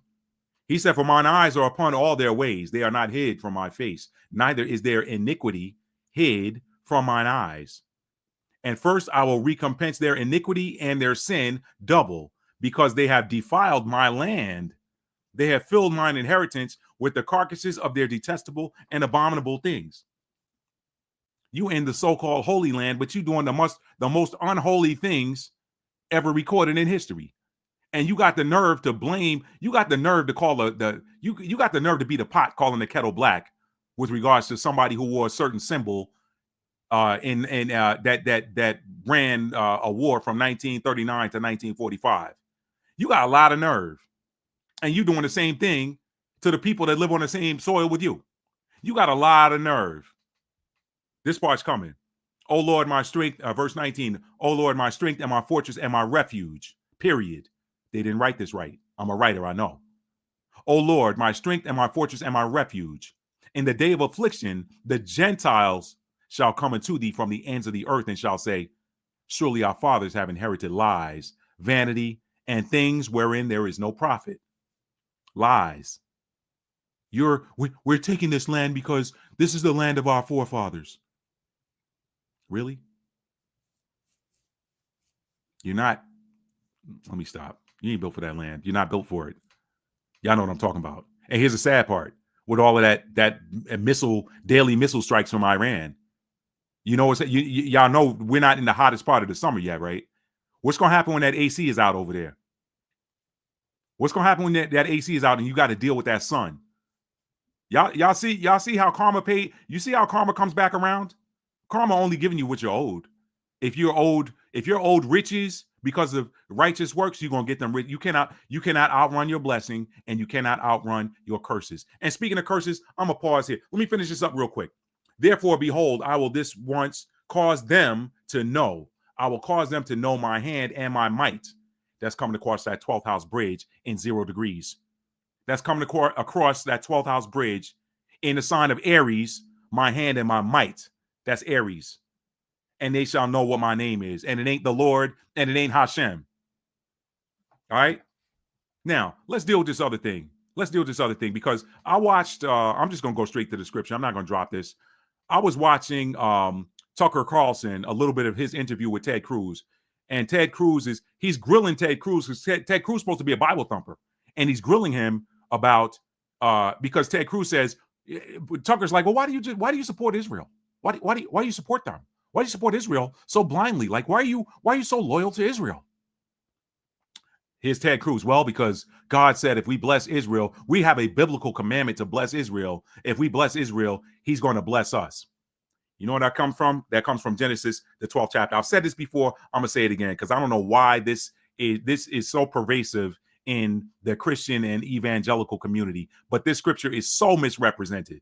There was no Israel at the time that this was written. So that is a flat out misrepresentation. Okay. Genesis 12 and 1 through 3.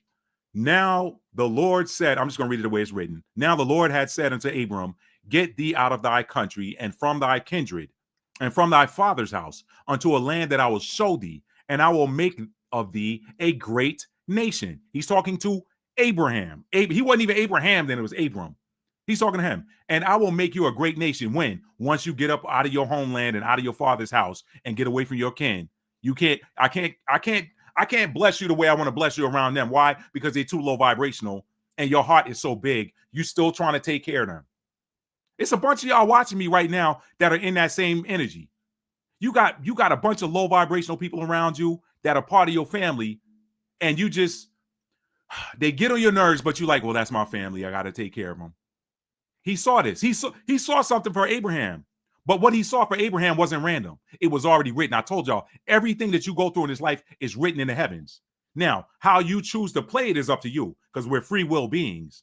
But everything that is destined for you is scripted before you get here. It's scripted before you get here. I'm gonna come back to this. How do we know? It's right here. It's right here. See, a lot of people out here breaking these scriptures down, they read them, but they don't understand them. They hear some pastor breaking it down, but they don't understand. The pastor don't understand it. So if you're going by what he told you, how can you understand it? Jeremiah, the first chapter, verse 4. Then the word of the Most High came unto me, saying, before I formed thee in the belly, I knew thee. How did he know you before you were formed in the belly? Your life story ain't random. It's not random. Before I formed thee in the belly, I knew thee. And before thou camest forth out of the womb, I sanctified thee, or set you aside, and I ordained you a prophet to the nations. So I set you aside and I gave you your assignment. Your assignment is in your natal chart. I tell y'all that all the time, but they told you that astrology is evil and you shouldn't try to know yourself by reading your natal chart. So a lot of people going around here doing what somebody told them they should be doing, which ain't always in alignment with what you came here to do, aka your soul contract. Then the word of the Lord came to me, saying, before I formed thee in the belly, I knew thee. How? And before thou camest forth out of the womb, before you were born, I set you aside and gave you your assignment. Before you were born. Before you were born. So you came here on a mission. But you know what that mission was. Back to this. Now the Lord has said unto Abram, get thee out of thy country and from thy kindred and from thy father's house unto a land that I will show thee, and I will make of thee a great nation, and I will bless thee, Abram, and make thy name, Abram, great, and thou shalt be a blessing. He didn't say Israel. Show me Israel in the scripture. Verse 3, and I will bless them that bless thee, Abram, and curse him that curseth thee, Abram, and in thee shall all families of the earth be blessed. Where's Israel in there? Y'all see the lie they do? Y'all see the gaslighting they do? No, it says it in there. Gaslighting is telling somebody something that's not true until they believe it. That's what gaslighting is. You got all these people that's been gaslit running around here saying, well, the Bible says that we've got to bless Israel and God's going to bless. No, he didn't. There was no Israel then. Abraham was the grandfather of Israel. He was the grandfather of the father of the 12 tribes. That was a promise made to Abraham. Guess what? Abraham broke off 2 trees, Isaac and Ishmael. So you want to apply that? You can apply that same thing to Ishmael. Hey, I'm going to bless them that bless the Ishmaelites and curse them that curse the Ishmaelites. They're Abraham's seed, right? No, y'all don't want to deal with that. Y'all don't want to deal with that. Y'all don't want to deal with that. This is what's coming. I will cause them to know my name. Let's go to Joel chapter 3. Let's go to Joel chapter 3 real quick. This is what's coming. You know what? Let's go to Obadiah real quick. Let me see something real quick. Oh, let's jump right here, right down to, let's read Obadiah real quick. The vision of Obadiah, thus saith the Lord concerning Edom. We have heard a rumor from the Most High, and an ambassador is sent among the heathen. Arise you, and let us rise up against her in battle. Behold, I have made thee small among the heathen, but thou art greatly despised. I made you small among the heathen, but thou art greatly despised. In word. That's who he's talking to. The pride of thine heart hath deceived thee, and thou that dwellest in the clefts of the rocks, whose habitation is high, that saith in his heart, who shall bring me down to the ground? That sounds like that eagle, doesn't it? That sounds like that Roman eagle, doesn't it? Oh, why did I say eagle? And it showed up in the next verse. Though thou exalt thyself as the eagle, and though symbolism, and though thou set thy nest among the stars, set thy nest among the stars, International Space Station, NASA. Thence will I bring thee down, saith the Most High. If thieves came to thee, if robbers by night, how art thou cut off? Would they not have stolen till they had enough? If the grape gatherers came to thee, would they not leave some grapes? How are the things of Esau searched out? How are his hidden things sought up? They basically saying, look, we taking everything from y'all. We ain't leaving nothing for you. We ain't leaving nothing for you. This is why they mad at Ibrahim Traore now. France can't eat. They can't eat free no more. They can't eat for free no more. They weren't trying to leave nothing. All of this is Edom he's talking about. How are the things of Esau searched out? How are his hidden things sought up? Rome. All the men of thy confederacy have brought thee even to the border. The men that were at peace with thee have deceived thee and prevailed against thee. That they eat thy bread, they that eat thy bread have laid a wound under thee. There is none understanding in him. Beanie man. The men that were at peace with thee have deceived thee. Beanie man deceiving Trump. Right there in verse 7. Verse 8. Shall I not in that day, saith the Most High, even destroy the wise men out of Edom and understanding out of the mount of Esau? What day? It's looking like it's right now. I told y'all what Neptune does when you in low vibrational energy. If you in pride, that's low vibrational energy. Neptune like, oh yeah, I get to have fun now. Shall I not in that day, saith the Most High, even destroy the wise men out of Edom and understanding out of the mount of Esau? Somebody got sent a strong delusion. And the mighty men, O Taman, shall be dismayed to the end that every one of the mount of Esau may be cut off by slaughter. For the violence against thy brother Jacob, shame shall cover thee, and thou shalt be cut off forever. In the day that thou stoodest on the other side, you know he could. Listen, I'm telling y'all, there's so many parallels between scripture and what's going on in real world. Let's look at that verse 10 again. For thy violence against thy brother Jacob, shame shall cover thee, and thou shalt be cut off forever. Think about in the day that thou stoodest on the other side, in the day that the strangers carried away captive his forces, and foreigners entered into his gates and cast lots upon Jerusalem. Even thou was one of them. Look at what's happening with Iran right now. Is this not a similar setup? You got all them other Middle East countries over there that stood by and watched this happening. And now the Saudis coming to the table talking about, well, we got to do something about this. This can't stand. Man, get out of here. Y'all hosting all kind of fight cards and stuff. Man, y'all right in there and doing business. Y'all right in there doing business. I heard somebody was listening to today. There's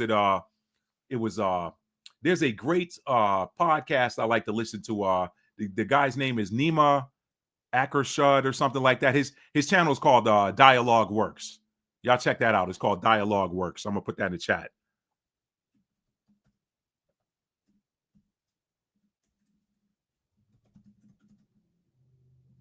Y'all check that out. I was watching his podcast today, and he was interviewing somebody, and this person was saying that, they were talking about, well, Turkey is a member of NATO. What about Turkey? Blah, blah, blah. And he was saying, well, he said the problem with Turkey is the elites in Turkey that have money, they don't care about the East. They're looking, they want to be included in the club in the West. It's the same thing. It's the same thing. These themes repeat, y'all. These themes repeat. So you got all these other countries that stood by and watched this happen when they could have with one voice said, hey, America, y'all, nah, we're not gonna watch y'all bomb these. That's not a good look. That's not a good look. If we let you do that to them, you might do that to us next. Right? Isn't that the essence of what NATO is? But they stood by and watched. That same thing is repeated here. In the day that thou stoodest on the other side, and I read that already. Verse 12, but thou shouldest not have looked on the day of thy brother in the day that he became a stranger. Neither shouldest thou have rejoiced over the children of Judah, in the day of their destruction. Neither shouldest thou have spoken proudly in the day of distress. Thou shouldest not have entered into the gate of my people in the day of their calamity.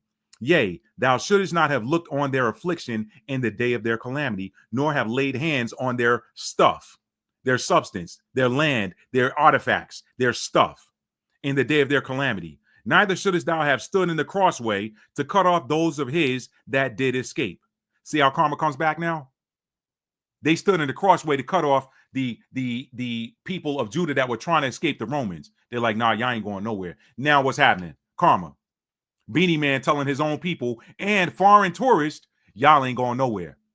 Holding the tourists hostage. So, hey, if y'all hit us and y'all wound some of these tourists, well, I mean, here, look, he got America in the war now. He could probably let the Americans go home now. He got what he wanted. Anyway, neither shouldest thou have delivered up those of his that did remain in the day of distress.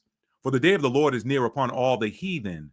As thou hast done, it shall be done unto thee. Thy reward shall return upon thine own head.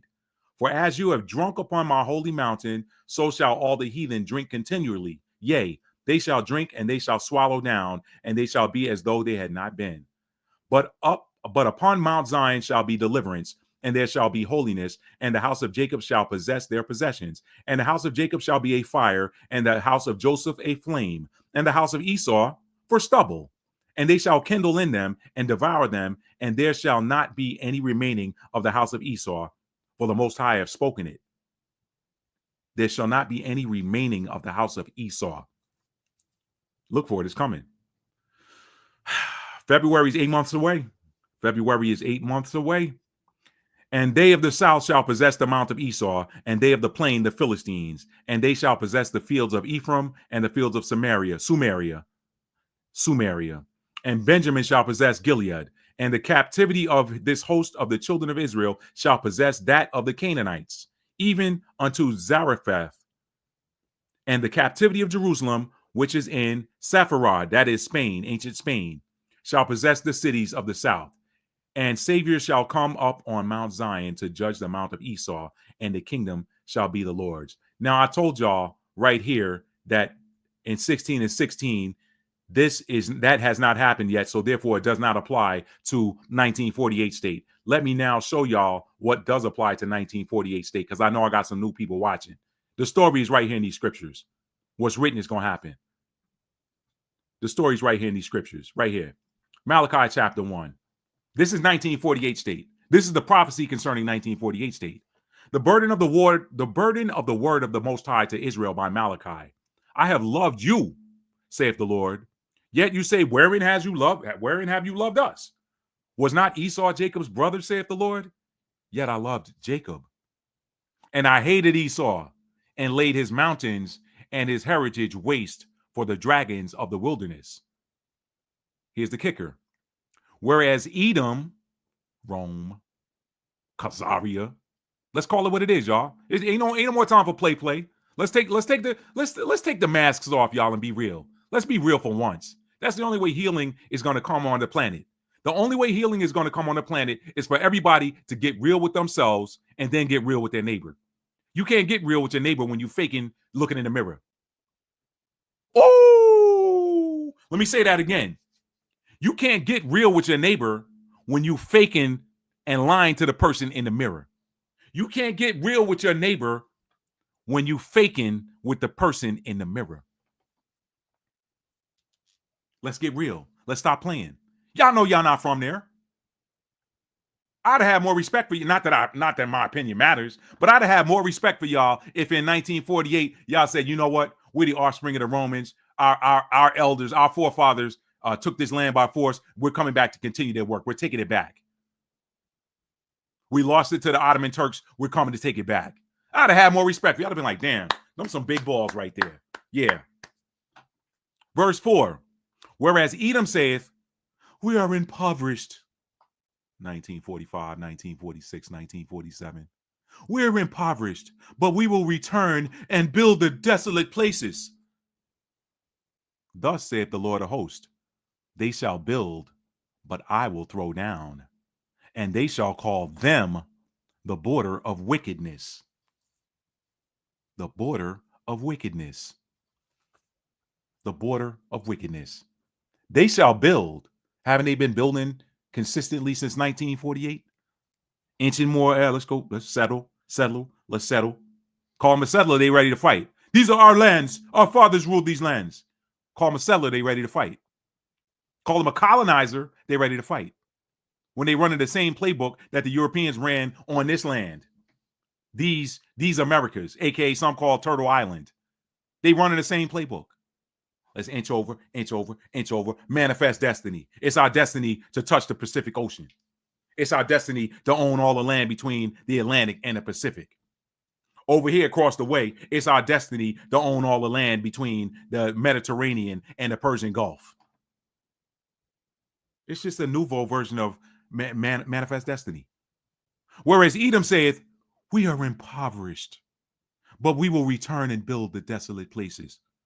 Remember, at first they didn't want to go. Remember, that Balfour Declaration came at the end of World War I. They didn't want to go over there because they said, this place is desolate. Nothing will grow here. We can't do nothing here. But the word of the Most High never fails. Malachi 1:4. Whereas Edom saith, we are impoverished, but we will return and build the desolate places. The reading of the Balfour Declaration in May of 1948, followed by the Declaration of the State of Israel. We are impoverished, but we will return and build the desolate places. But thus saith the Most High, they shall build, but I will throw down. He don't tell you when he gonna do it. He watching you build. 77 years. I told y'all there was something special about this 70. They reached that 77-year milestone last month. I told y'all there was something special about that. 77. That's already, anytime you see a repeating number in numerology, that's powerful. That's double completion energy. 7 and 7. That's a portal. 7 plus 7 is what? 14. 1 plus 4 is 5. That's activation of change. Whereas Edom saith, we are impoverished, but we will return and build the desolate places. Thus saith the Most High. Y'all gonna build, and I'm gonna watch y'all build for 77 years. But I will throw down. He don't tell you when he gonna throw down. He don't never tell you when. He just tells you what. And they shall call them the border of wickedness, and the people against whom the Most High hath indignation forever. The people against whom the Most High hath indignation forever. Y'all supposed to be the light to the world. How you the light to the world and you?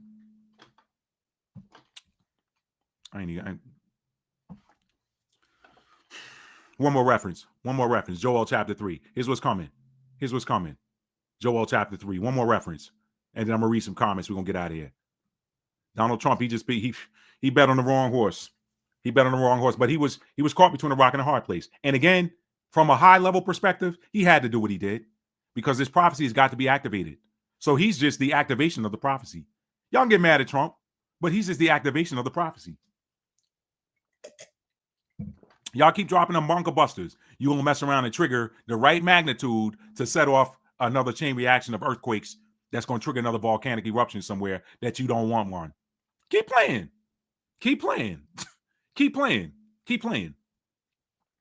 Joel chapter 3, for behold, in those days and in that time, when I shall bring again or call back the captivity of Judah and Jerusalem. That wasn't 1948. I just read 1948. That's Malachi 1 and 4. That's 1948. This right here, this ain't 1948. This so-called Negroes that's still scattered all around the planet. Yeah, I said it.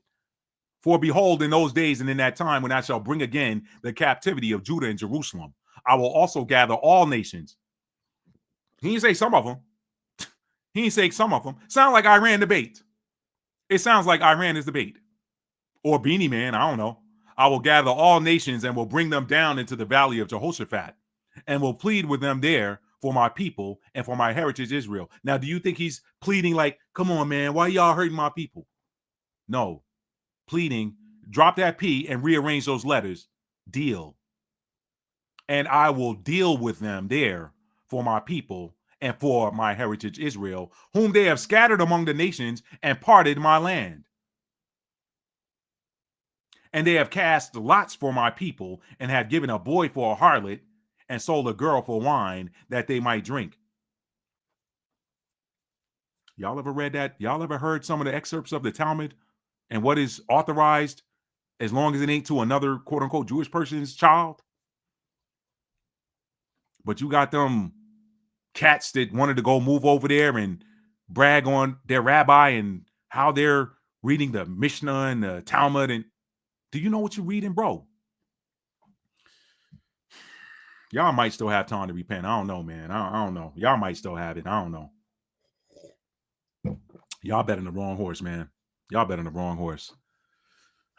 But I can't feel bad for him. I gotta think that God always says warning comes before destruction. I gotta think there's been a number of people telling you that you're making a bad move, and you do it anyway.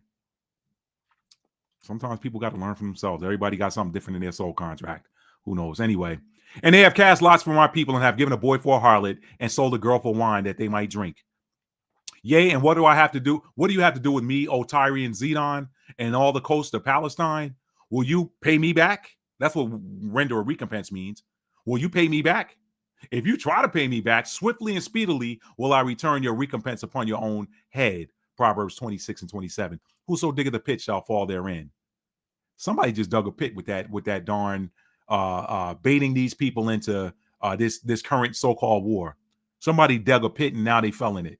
Now your people mad at you because they can't go back to their apartments. They can't stay in their homes. They can't stay out of a bomb shelter for a good 2-3 hour period. Somebody dug a pit that they fell in. Proverbs 26 and 27. And if you recompense me swiftly and speedily, will I return your recompense upon your own head. Because you have taken my silver and my gold and have carried into your temples my goodly pleasant things. Happened all throughout the diaspora. Give us our artifacts back. No, we're going to keep them here in the British Museum. They're going to be safe here. No one will steal them here. Motherfucker, you stole them. Verse 6. The children also of Judah and the children of Jerusalem have you sold into the Grecians, or the Greco-Romans, that you might remove them far from their border. That scripture right there is what gives me pause when people say, well, this where we live right here in these Americas is the ancient homeland. We're not far from our border. So either the scripture is wrong or somebody else is wrong. Anyway, behold, I will raise them up out of the place whether you have sold them, and will return your recompense upon your own head. Remember, I told y'all the Most High always moves the chosen ones out of the way. Rahab was the chosen one, whether you want to accept that or not. She was moved out of the way before Jericho fell. I'm just saying, for those of y'all that want to be purists and say, well, this is only reserved for, you're no better than these people over there right now, if that's your attitude. If you're righteous, you're righteous. Stop it already. If you're high vibrational, you're high vibrational. Stop it already. And for those of y'all out there talking about you don't understand vibration, go read a book. Go read a book. Jesus, man. Anyway, behold, I will raise them out of the place whether you have sold them, and will return your recompense upon your own head. And I will sell your sons and your daughters into the hand of the children of Judah. But you know what? They ain't gonna keep them. That next part says, and they shall sell them to the Sabians, to a people far off, for the Most High have spoken it.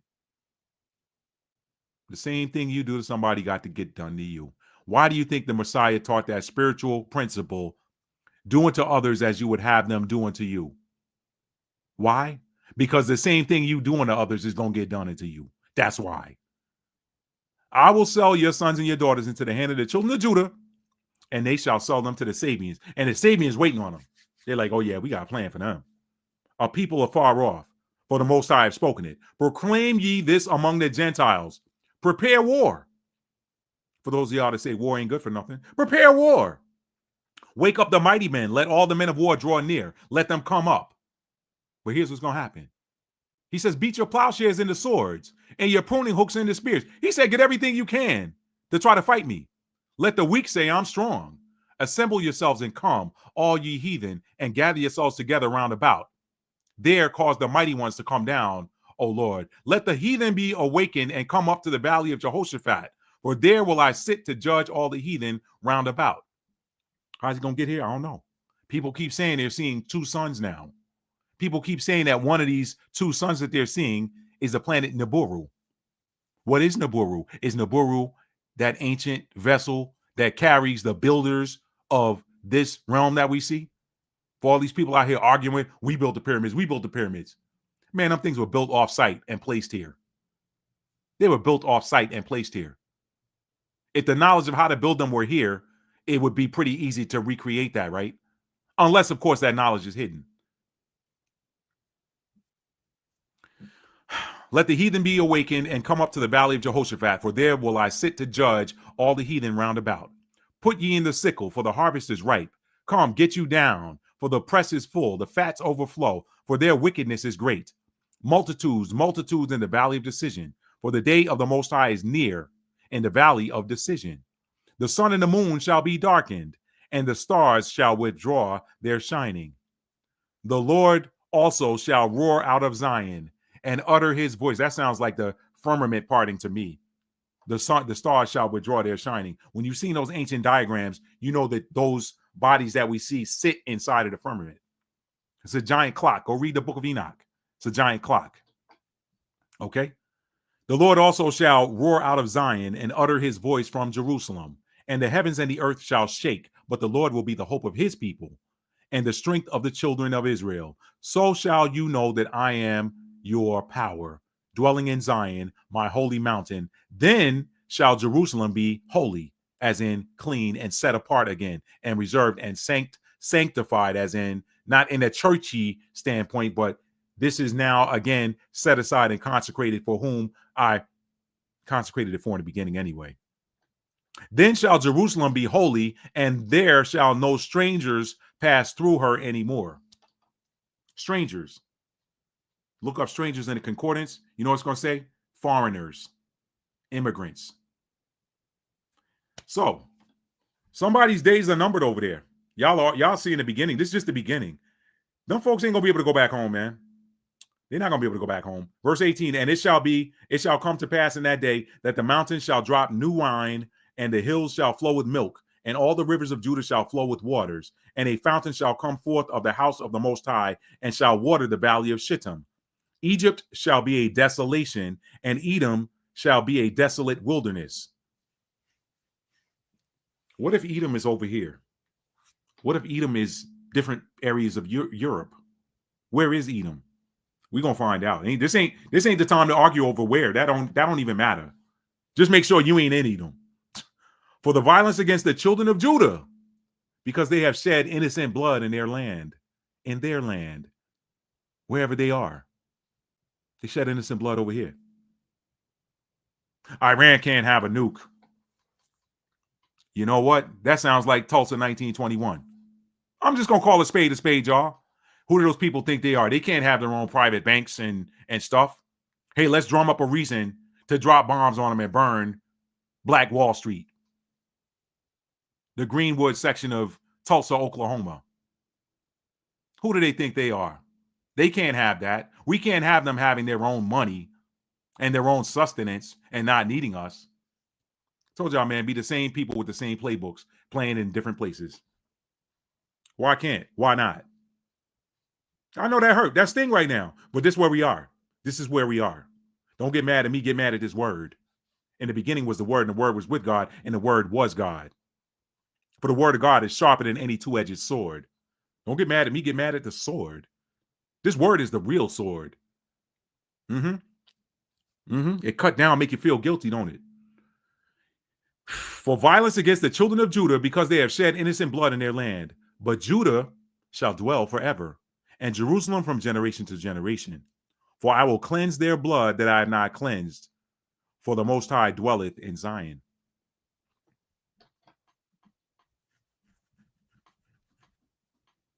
I could go on and on, man, on what's coming. I could go on and on. This is where we are now. Y'all better be mindful, man. Y'all better be mindful of your vibrational frequencies and how you're treating people in this season, because karma is instant. I don't know what's going to happen as a result of what happened last night or the night before, whatever it was, when B2s went and did what they did. But what I do know through observation with these new karmic transits, especially after Pluto moved into Aquarius, that's when everything really started kicking off. And you know, Pluto in Aquarius, the last time it was there, it removed unrighteous rulership from off the planet. It didn't remove all monarchies. People said, well, last time Pluto was in Aquarius, all the monarchies went down. No, all the monarchies didn't go down. It was just the unrighteous monarchies. Pluto in Aquarius removes unrighteous rulership. It removes it. We got a lot of unrighteous rulership on this planet right now. So this stuff really kicked off when Pluto entered into Aquarius and stationed there direct, and where it's not wobbling, doing that retrograde It's not going retrograde back into Capricorn anymore. The next retrograde is going to be when Pluto moves into Pisces and then moves back into Aquarius. That ain't going to happen for another 20-some years. Pluto's done with the retrogrades. It's in Aquarius full time now. And we got the North Node in the sign of Pisces. That means the South Node is in Virgo. That means somebody is done with the service. Virgo is all about service, daily tasks. Virgo's the South Node now. Pisces is the North Node. Pisces is the ruler of the 12th house bridge. Spirituality. The bridge between heaven and earth. So with Virgo in that South Node, could this be where he said right here? I know I said I wasn't going to show y'all no more. I got to show you this one. Because this is what's on deck too. This is why I said certain people sitting this one out. See, what's been happening is every time the U.S. got in a big pickle in a major war, it has been the warriors, aka the Israelite warriors, the few in number Israelite warriors that have turned the tide of the battle. Tuskegee Airmen, the 766th Tank Battalion, the Harlem Hellfighters, Teddy's Rough Riders. I could go on and on. Okay? Let me show y'all this, man. It's Jeremiah, back to Jeremiah again. It's the last one I'm going to show you.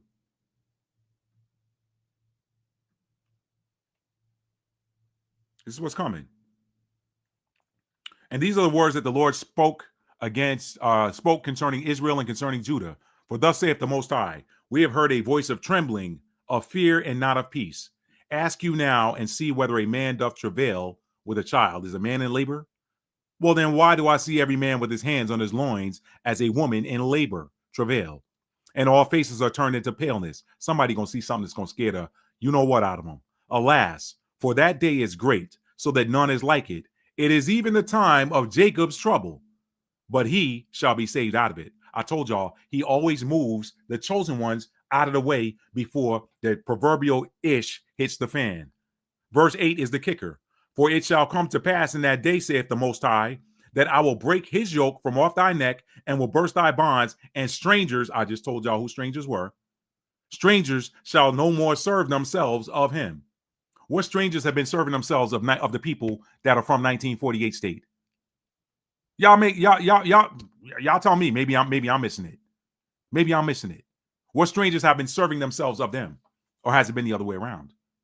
For it shall come to pass in that day, saith the Most High, that I will break his yoke from off thy neck and will burst thy bonds, and strangers shall no more serve themselves of him. That's Virgo in the South Node. That's Virgo in the South Node. That's service behind me now. I ain't got to do this daily service no more. That's that Virgo in the South Node. Let me read some comments, y'all, because y'all know I could do this all night. This is what's coming. The link between Donald Trump's war and Proverbs 13 and 20. Whoso walketh with wise men will be wise, but the companion of a fool shall be destroyed. He just made himself companion. Actually, he's been a companion of a fool. When you accept money from a certain political action committee, America, Israel, AIPAC, y'all go watch some of Candace Owens' videos. I know some of y'all don't like her because how she move, but that don't take anything away from her intelligence. Okay? It's like anything else. You eat the meat, you spit out the bones. You eat the fruit, you spit out the seeds, the pits. Go watch some of them. When you accept money from a certain lobby and they help you get in office, they own you. So he's made himself a companion with a nut. That Beanie Man is a nut. And he comes over here and addresses our freaking government like he run it. Maybe he does. Maybe he the president over here. Maybe he the president and Donald Trump the vice president. That's the way it looks. This stuff is a trip, y'all. It's comedy. It's comedy. I got a lot of comments, y'all. Let me read some comments. We're going to get up out of here. Let me read some comments. Thank y'all for being here tonight, y'all. Thank y'all. All right, let's see what we got here. What we got? Oh, let's see. Space Elf said this is going to be a good one. Thank you, Space Elf. Let's see. Sunscreen. I read all of those. Let me get past that. The internet has been odd with all the sun flares. Yes, it has.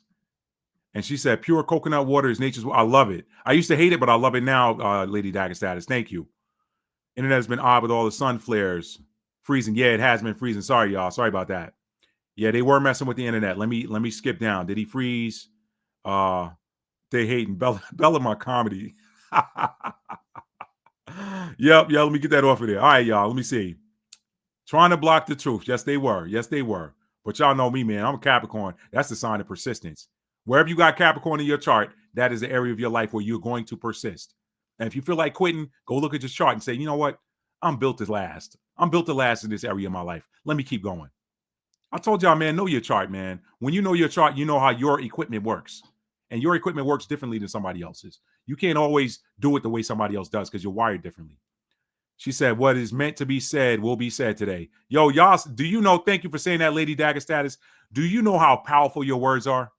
Your saying that activated it. I want y'all to see how powerful you are. This is why I tell y'all on here all the time, watch your words. You're saying that right there might have been the time where the connection stopped dropping. That might have been where the connection stopped dropping. What is meant to be said will be said today. That was a commandment. That's what a commandment looks like. That's not an instruction. Man, y'all gonna get me, man. Y'all gonna get me geeked up. Y'all gonna get me geeked up. Thank you, Lady Dagger Status. All right. Where we at here? My reaction. She said, amazing. Thank you, ma'am. Thank you. Ha. I was just watching Astrology, and this week and July equals war. Woo! It's coming, Toro girl. It's coming. It's coming. Also, more revelations of deception. Yup. And see, he can't. He's in a pickle now because now nobody's ever gonna believe anything you say now. When you say one thing, they're expecting you to do the opposite now. You've just played your last.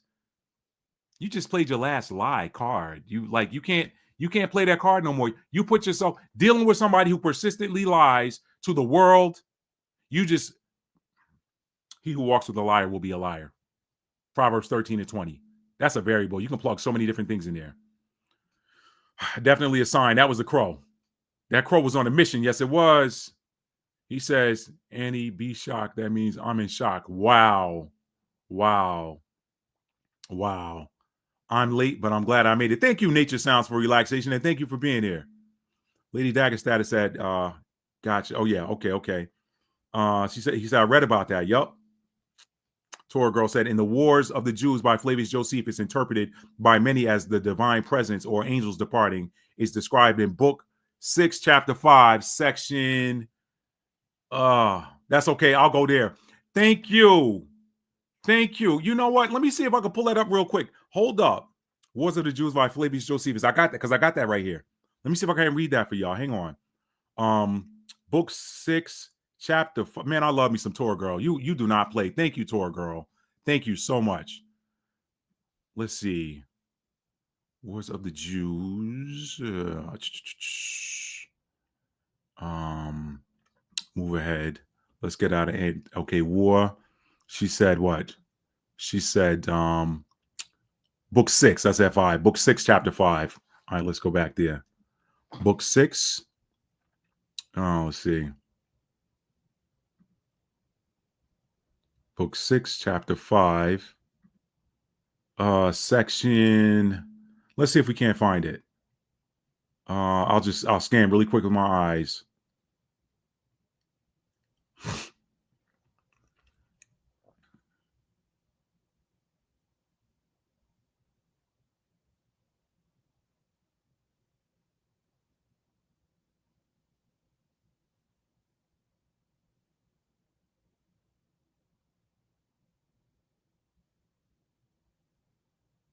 Y'all stand by.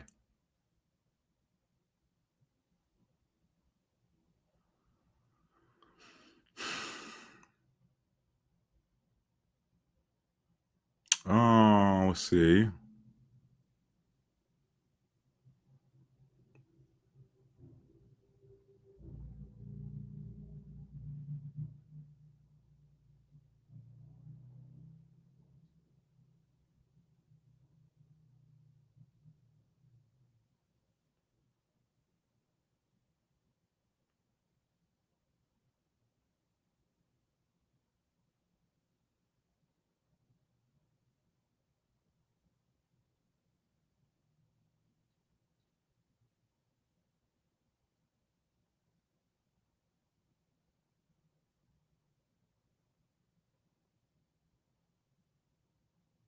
Oh, there we go. Right there. There we go. Okay. All right, let me read this for y'all.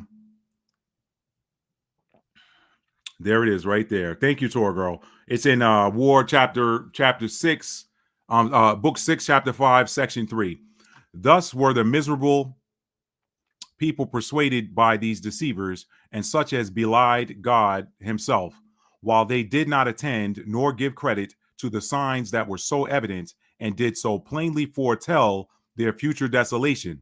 But like men infatuated, without either eyes to see or minds to consider, did not regard the denunciations that God made to them. Thus there was a star resembling a sword, which stood over the city, and a comet that continued a whole year. Pay attention, y'all. Thus also, before the Jews' rebellion and before those commotions which preceded the war, when the people were come in great crowds to the feast of unleavened bread, on the 8th day of the month Xanthicus, or Nisan, and at the 9th hour of the night, so great a light shone round the altar and the holy house, that it appeared to be bright daytime, which light lasted for half an hour. Wow. This light seemed to be a good sign to the unskillful, but was so interpreted by the sacred scribes as to portend those events that followed immediately upon it. At the same festival also, a heifer, as she was led by the high priest to be sacrificed, brought forth a lamb in the midst of the temple. Wow. So the heifer gave birth to a lamb right there as she was going to be slaughtered. Verse 293, moreover, the eastern gate of the inner court of the temple, which was of brass and vastly heavy, and had been with difficulty shut by 20 men, and rested upon a basis armed with iron, and had bolts fastened very deep into the firm floor, which was there made of one entire stone, was seen to be opened of its own accord about the 6th hour of the night. Now, those that kept watch in the temple came hereupon, running to the captain of the temple, and told him of it, who then came up thither, and not without great difficulty was able to shut the gate again. This also appeared to the vulgar to be a very happy prodigy, as if God did thereby open them the gate of happiness. But the men of learning understood it, that the security of their holy house was dissolved of its own accord, and that the gate was opened for the advantage of their enemies. So these publicly declared that this signal foreshowed the desolation that was coming upon them. Besides these, a few days after that feast, on the 21st day of the month, Artemisius Jair, 290 Jair, a certain prodigious and incredible phenomenon appeared. Here's the part. I suppose the account of it would seem to be a fable, were it not related by those that saw it, and were not the events that followed it of so considerable a nature as to deserve such signals. For before sunset, chariots and troops of soldiers in their armor were seen running about among the clouds. Pardon me, y'all. Running about among the clouds and surrounding of cities. Moreover, at the feast which was called Pentecost, which we call Pentecost, as the priests were going by night into the inner court of the temple, as their custom was, to perform their sacred ministrations, they said that, in the first place, they felt a quaking and heard a great noise. And after that, they heard a sound as of a great multitude, saying, let us remove hence, or let us get out of here. But what is still more terrible, there was one Jesus, the son of Ananus, a plebeian and a husbandman, who 4 years before the war began, and at a time when the city was in very great peace and prosperity, came to that feast whereon it is our custom for everyone to make tabernacles to God in the temple, began a sudden cry aloud.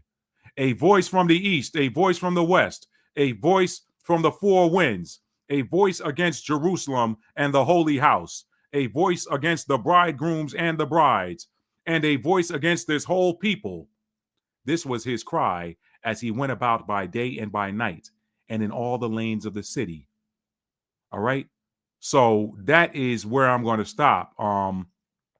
That phenomenon that I was trying to describe was listed here in verse 300 of chapter 6 of the Wars of the Jews, book 6, chapter 5, section 3. Y'all check that out, okay? Torah Girl, thank you so much for sharing that, because I'm like, look, I know this, I know I read this, I just don't remember the spot, and I was scanning before the live to try to find it. So Torah Girl, thank you so much. Thank you so much. Now, let me get back to the comments here. Nature sounds relaxed. Thanks, Lady Daggerstats. Got it. What's up, Hotshot? Thank you for joining, fam. Thank you. Okay, let's see. She said I can get that on Audible while at work. Thank you again, Torah Girl. Thank you so much. Yo, y'all, Torah Girl be coming through like Mariano Rivera for the New York Yankees. She come through in the clutch. Here we go. Iron sharpens iron. Yes, it does. I don't remember that verse, but there are some others that I noticed changed. Okay. Yeah, there are others. Yep. That's his name, right? Beanie Man. What's up, Dr. Dwight? What's up? In Harris. Thank you. Okay, so I'm not the only one. Thank you, Dr. Dwight. I know I wasn't crazy. You are the company you keep. Yep. My mom always said, lie with dogs, you get fleas. That is absolutely right. My mom said, sleep with dogs, you get fleas. Seminara, what's up, fam? Mandela effect is real. I thought it wasn't until I didn't. Hey, Hosea. Hey, Divine Warrior. Got it. Yes, I heard that before, Torah Girl. Let's see what we got here. Hey, there you are, hot shot. Let me skip down. Clown. All day long. All day. Full circus. Is it Neptune that tricks us? Yes, it is. Yes, it is. It's Neptune. Neptune only tricks you when you're in low vibrational energy. It's going to show you a delusion that you actually believe. That's why no offense to Pisces, anybody with Pisces placements. My brother is a Pisces, and y'all, I just knocked a little water over on myself. I think that's my angels telling me wrap it up, Matt. So anyway, yeah, my brother's a Pisces, but anyway, yeah, they probably didn't want me to say that. Let me just keep that to myself. Yeah, it's Neptune. It's Neptune. What's up there? Shalom, cousin. Shalom. Space Elf. There was probably a threat to reveal something super incriminating if the U.S. didn't comply. A major tower card, if you will, all day long. All day long. But you know what happens when you try to avoid that tower, Space Elf? You already know. When you try to avoid that tower, you're just making it worse. That tower going to come through. It's eventually going to come through. That tower card in reverse always turns up right. All will be revealed anyway. You just said it the very next comment. Thank you. Not only that, Melikowski be telling the secret even when the U.S. wants to be. Yep. He played him. He basically showed him, anyway. Anyway, let's keep it moving. Please hit the like button, fam. Thank y'all. If y'all haven't done so already, please tap that like button for me. Space Up. It's because the sun's heating up at this time of year. Heat equals intensity, irritability, and anger. Yep. What's up, JoJo? Thank you for being here, brother. Fair use is legendary. Thank you for being here, fam. Thank you. All right, let's see what we got here. I love it, y'all. I love it. People are delusional. They all day long. That's what happens when somebody tells you a lie and you believe it. Proverbs 16 and 19 is coming. It's on deck. It is on deck. Let's see what else we got here. All it takes to make war is weapons and will. Yep, that is true. I hear the U.S. Army's eating steak and lobster last meals. What? Now they used to bring steak to the field sometimes when I was in the Army, but I don't know if I'm gonna call that a last meal. Jeez. Bunker busters only go 200 feet deep. Iran has the money to put their labs deeper. That is what I heard from who was that dropped that yesterday? I think that was Colonel. Was it Colonel Larry Wilkerson? It was one of them. No, not Larry Wilkerson. Colonel. What is that colonel's name? Not Douglas McGregor. I watch him all the time. It's the other one. I can't remember his name. He wears glasses, bald. I can't remember his name, but he was saying that too. He was like, those bunker busters only go so deep, and Iran put their stuff deeper. So I just think the whole thing was a show. I really do. Like, I think he was. There's so many narratives floating around out there. There are people that think Trump he did something that wasn't going to cause any real damage to appease his lobby. I mean, because really, if you're the commander in chief, do you really want to risk your troops in the region that are virtually unprotected by air defense because you've given it all to Israel or 1948 state? So, yo, I would be making one in 5 days. I would not say anything, and then like Kim Jong, I would burst it out and be like, I got something to say. Exactly. They wanted to do this for the last 30 years. Exactly. Rome never fell. They just changed names and kept it moving. That, Jojo, let me tell you something. That is that 1,000-year prophecy in Revelation. I might go over that again on this show one night, but that's that 1,000-year prophecy. If you think about it, when the Western Roman Empire fell in around 470 something AD, it reemerged in the late 1400s with the Spanish Inquisition being the climax. That was them coming back. They're like, all right, we back. I tell people Christopher Columbus coming over here, that was a search and destroy mission. That was a continuance of what was happening on the Iberian Peninsula. They already knew who was over here. They already knew. That's why you put a Hebrew-speaking Negro who speaks the ancient tongue on that ship with you to serve as a translator. Y'all go read Lost Tribes and Promised Lands. Anyway, let's see.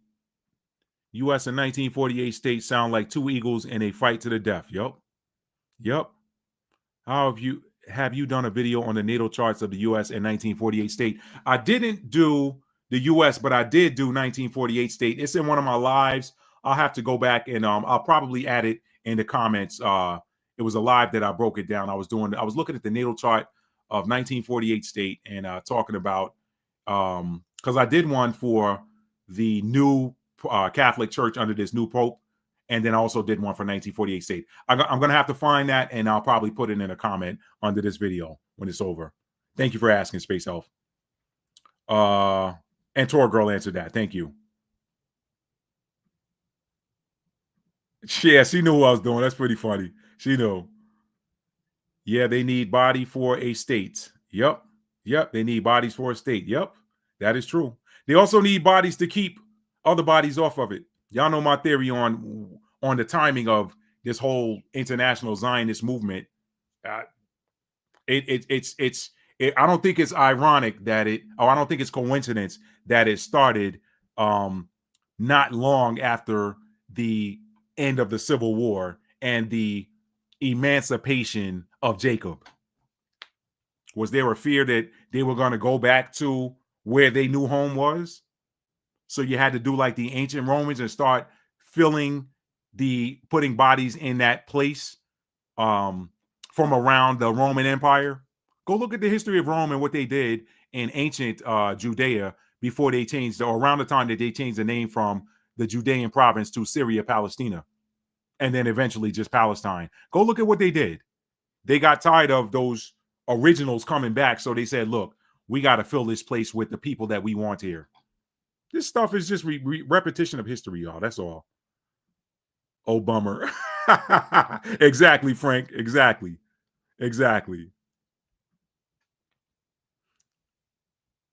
Mr. Kick the can down the road himself. Yep. Pluto, July 10th. Oh, I need to look that one up. Trump getting ready to say you're fired to some of those people who didn't get it right, or he's going to double down if they find out the job wasn't done. I really don't think he wants to do that, Toro Girl. Like that would just be completely foolish. But again, Proverbs 13 and 20. Look at the company he's keeping. Look at the company he's keeping. If they're inheriting destruction, he's inheriting it too. Maybe they try and destroy all the evidence. Who knows? I didn't realize that they did that, but the Pope just took a new name too. Interesting. What is that new name he took? Fair use. It's good to know where we are in the Bible because we know who we are. Yes, we do. Praise the overcamers and overtook her. Yep. Amen. They sold it. They said it was land grants and fiefs. The world is strange. Starts camera action playlist. Yeah, is he still on? I thought he got kicked off YouTube. Is he still out there?